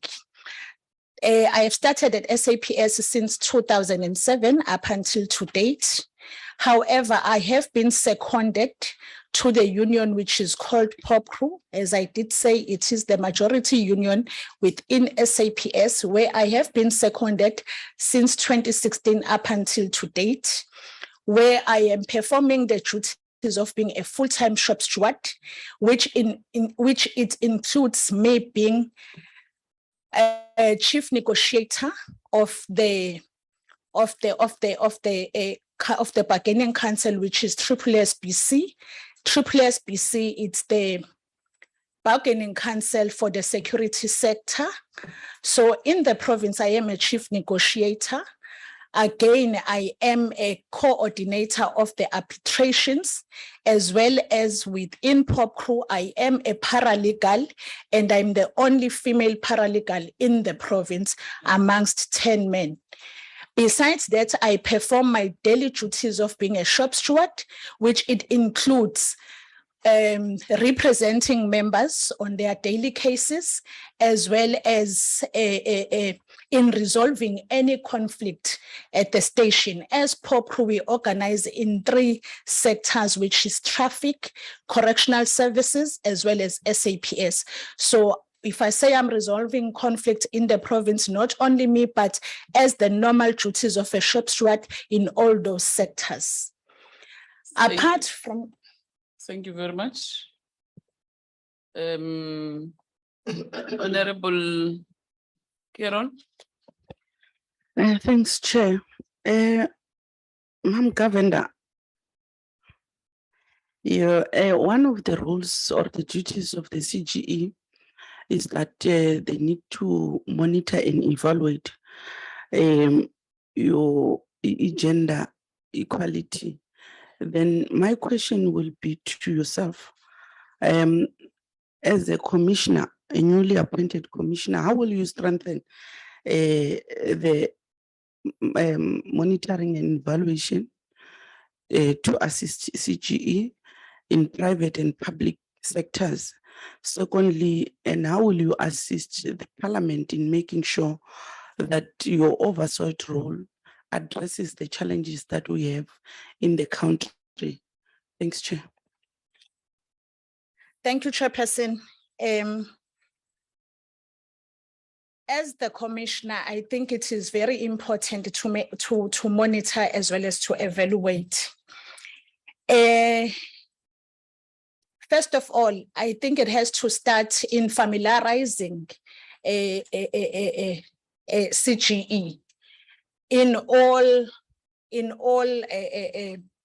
aspects and institutions, because when we look at private sectors, much do not have exactly knowledge and understanding of what CGE is entitled of.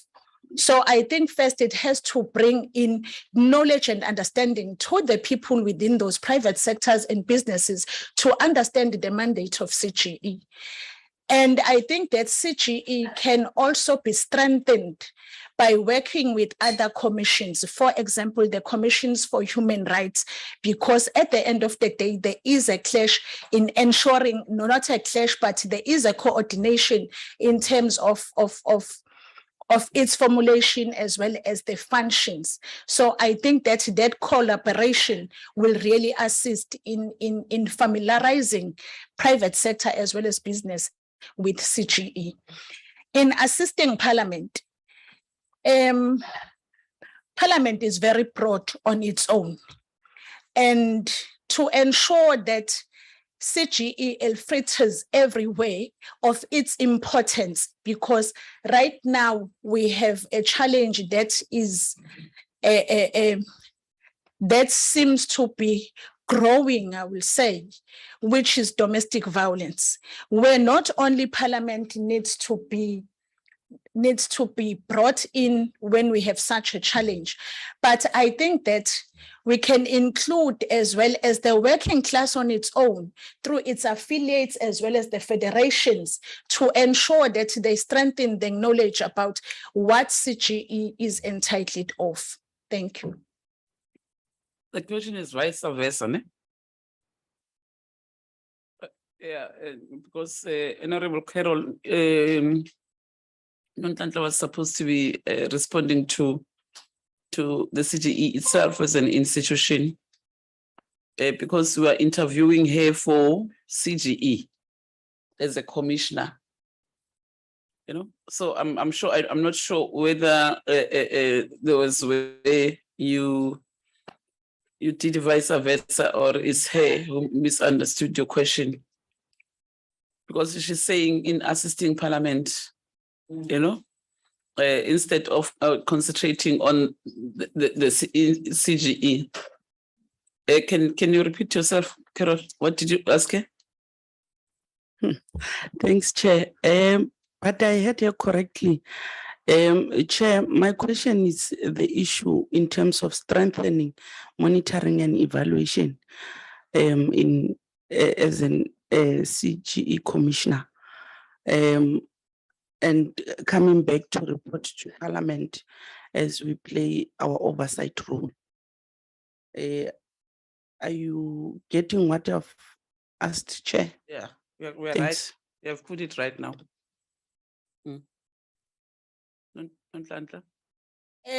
Chairperson, I think to respond in that question will be to say Parliament will have to have a responsibility, especially in developing policies and having laws that will be in support of CGE. Yes, there are policies, but I think Parliament needs to strengthen those policies and to be exact, talk to CGE on its own. Okay, I'm sure it's okay. There was something that you missed. As lawmakers, we are lawmakers, but she was saying in terms of what role does the CGE play in terms of legislation? Not yet.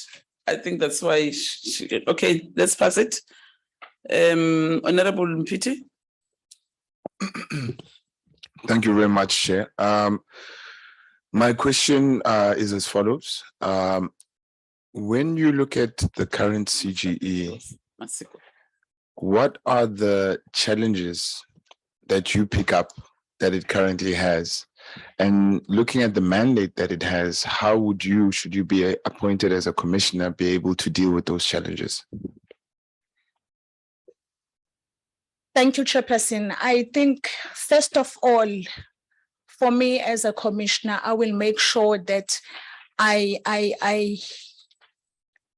get to let CGE to be known, because as I've said, if you go to the rural areas and speak about CGE, the majority won't have an understanding of what you are referring to.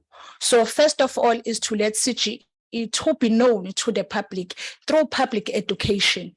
And again, CGE is very important in the challenges that we have. So it is important that not only through public participation, but because CGE has offices and sites within the provinces, I think those sites should play a role in taking CGE to the people themselves, because people that like myself seated here, I know about CGE, but there are those who are the victims of what CGE is supposed to be advocating, but they don't know about it. So I will ensure first that I let CGE to be known. And again, I will make sure that public education is done in a thoroughly way, especially where it is needed, which is in the rural areas, especially towards the victims of any violence or harassment on all genders. Thank you. Thank you very much. Honorable Hlongo. Thank you very much, Ms. Governor. What is your understanding of corporate governance insofar as operations of the CGE is concerned, and specifically your potential role as a commissioner? Thanks. My understanding of corporate governance is that it is supposed to be a direction given to a direction for practices as well as policies to ensure that directives are mainstreamed in a proper way. So for me as a commissioner, it is to ensure that those directives are maintained and they are done in a standard way that is expected in terms of ensuring the smooth running, as well as to ensure that those directives are not being unfairly implemented through corporate governance. Thank you very much. Honorable Masiko. Thank you very much, Honorable Chairperson. Mkhaya, I will engage you on another day because I heard that you are a shop steward and you represent your members. So I think we need a discussion in relation to the manner in which your members would handle, cases of gender-based violence at a service office level. But then my question relates to your understanding of the role of the commission itself and the role of commissioners. What is your understanding of the mandate, the powers, as well as the functions of CGE as a Chapter 9 institution, and what is the exact role of commissioners? Thank you, Chair. Thank you, Chairperson. Going on the roles of CGE, it is to monitor and evaluate the practices and the policies by the government, by the private sector, as well as the businesses, to ensure that they promote gender equality. Again, it is to conduct a thorough research on any issues which are pertaining gender inequality. Going further will be to ensure that it reviews the existing as well as any other legislative that are in place in a perspective of gender. Again, public education, which is key and very important, as well as giving out information to the public. Going further, to say CGE does not only have a mandate only in South Africa, but in other countries as well. So it also has to monitor international conventions as well as their reports on how far they have gone. And besides that, it will be to investigate cases or issues that are gender equality related. Thank you. Thank you very much. Honorable Bonnie.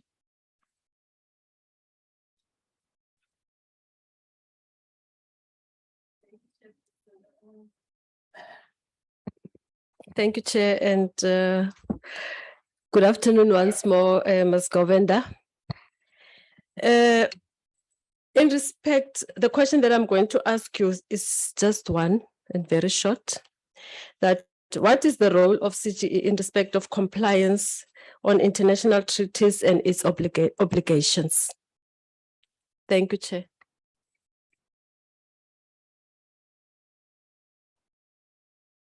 Chairperson, thank you. To respond in that question, as I did mention that within the roles and the mandate for the CGE, it has a mandate to monitor the reports from the international conventions. It is critical that, again, CGE has a responsibility also to be in partnership with other international countries on how do they deal with issues that are related to equality in their own countries. So it is vital as well as for our country to ensure that they build that relationship in order to understand the issues that are pertaining other countries, because not a country that can just have its own problems only. You find that problems are similar even to other countries. So I think it will be important that we have that relationship with other countries internationally in understanding their challenges and problems. Thank you very much. Honorable Sharif. Thank you very much, Chair, and good afternoon, Ms. Govender. gender-based violence and femicide remains a pandemic in South Africa that many, many people go through. I mean, 153 women are raped every day in South Africa. So my question is technical, and it's got three parts. The first one is, what is the current plan in place to deal with gender-based violence and femicide? And if you can please elaborate on it. What are the current legislations in place to combat GBVF? How do you think the CGE can give effect to this plan and legislation? And lastly, what kind of activities can the CGE undertake to create awareness as well as combat GBVF? I hope it's clear, Ms. Governor. Yeah, it's clear. Thank you, Chairperson.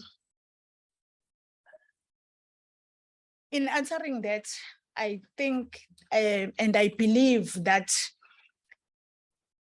the pandemic that you are faced with, it is very unfortunate that it is a growing pandemic each and every day. And it is growing in a way that it takes a different form, not only through just normal gender-based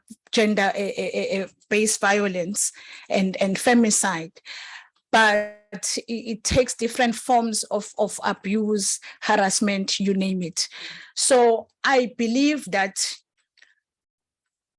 campaigns that will talk to our youth is our future. So I believe too much in our youth that they need to be educated in terms of respecting one's right, because that is where it lacks. So starting from our younger age of youth, as well as not ignoring the fact that we still have communities that are in the rural areas, that they have not been having this privileged opportunity to be known about their rights. So they also need to be brought in to ensure that they are taught, they are educated of what they should expect in life and what they should stand for in terms of protecting their rights.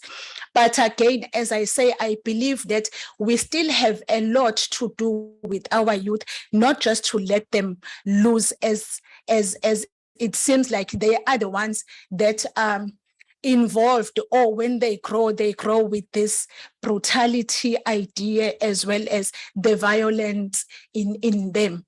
So I believe that our youth can be brought in, be educated, not just educate and leave them as it is, but educate and monitor afterwards to say, we have educated them, then what is the upbringing afterwards?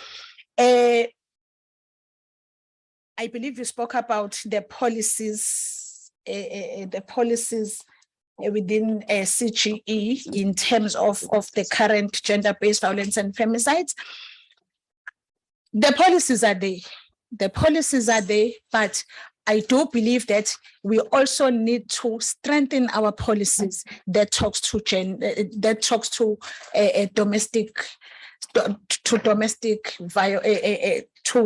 gender-based violence, because the policies as they are there, but you find that, since I've said gender-based violence take different forms in each and every time and each and every day, you find that some of this gender-based violence, it does not get the attention that it should be getting. I will just make an example. For example, on the sexual harassment, that policy really needs to be strengthened in order to ensure that those perpetrators, they feel it, what they have done. So it really has to be beefed up so that they will learn from it. You spoke about the activities and the awareness. I believe that in our country, many activities have been done, many campaigns have been done. But again, it has never been a problem to continue educating. It all lies in educating, because we can't be saying there's something that we have not done. We have had marches, we have had campaigns, but again, education, educating about the bad side of gender-based violence and femicides will somewhere, somehow take our nation to another level. Thank you. Thank you very much. And follow up, Honorable Sharif. Yes, please, Chair. I working at SAPS in the gender desk. Can you list the 3 GBVF bills?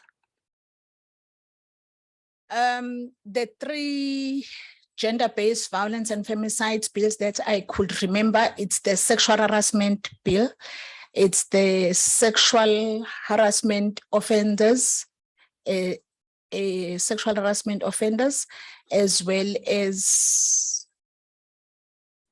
the domestic violence bill. Thank you very much. Mam Hlengwa. Thank you very much, Chairperson. Once again, good afternoon. As you have said in all your answers, we're talking about educating, monitoring, and evaluation that all need to be strengthened. But one would know that this one said, this post is mine. And why do you think this is your? You are the most suitable candidate in terms of leadership and skills, where you organize, you do things professionally, and you educate somebody, where you integrate your skills with leadership successfully. Thank you. Thank you, Chairperson. As much as I won't say this post is mine, but I believe that I can be the most suitable candidate for the post, because from the area of my work, I work practically on gender-related issues from the side of SAPS, from the side of the union that I am currently seconded to, which is POPCRO. I practically work with it as the gender coordinator, where I have been engaged in ensuring that I implement programs and campaigns of the organization. Amongst the programs and campaigns that I have organized or worked with, I'm talking about not only within my workplace, but again from the society itself, where we have to extend our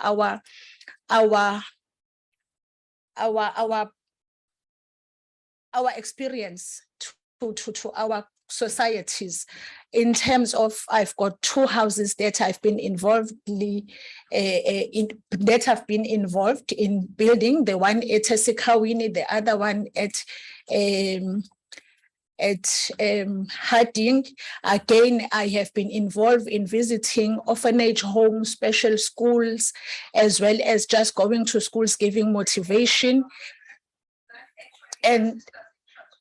And again, in ensuring that within our workplace as well, we give support.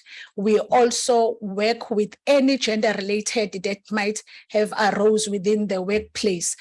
Believe me, the organization that I work for, which is SAPS, it's a male-dominated organization.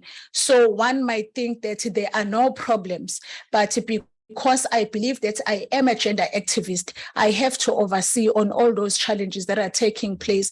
Could it be on a female or could it be on a male?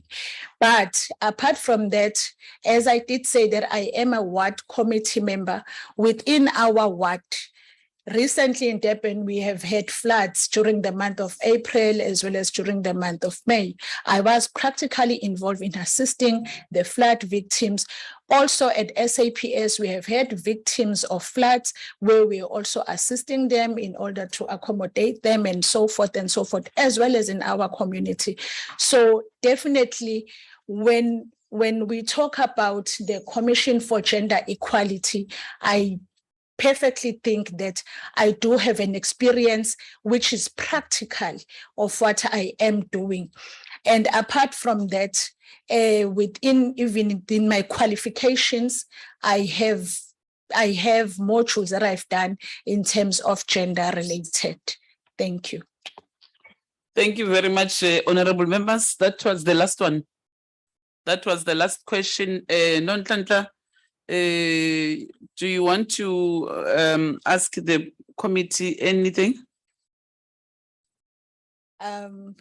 Definitely no, Commissioner. Definitely Okay. no. All right. Mexico? Promotion. It so happened that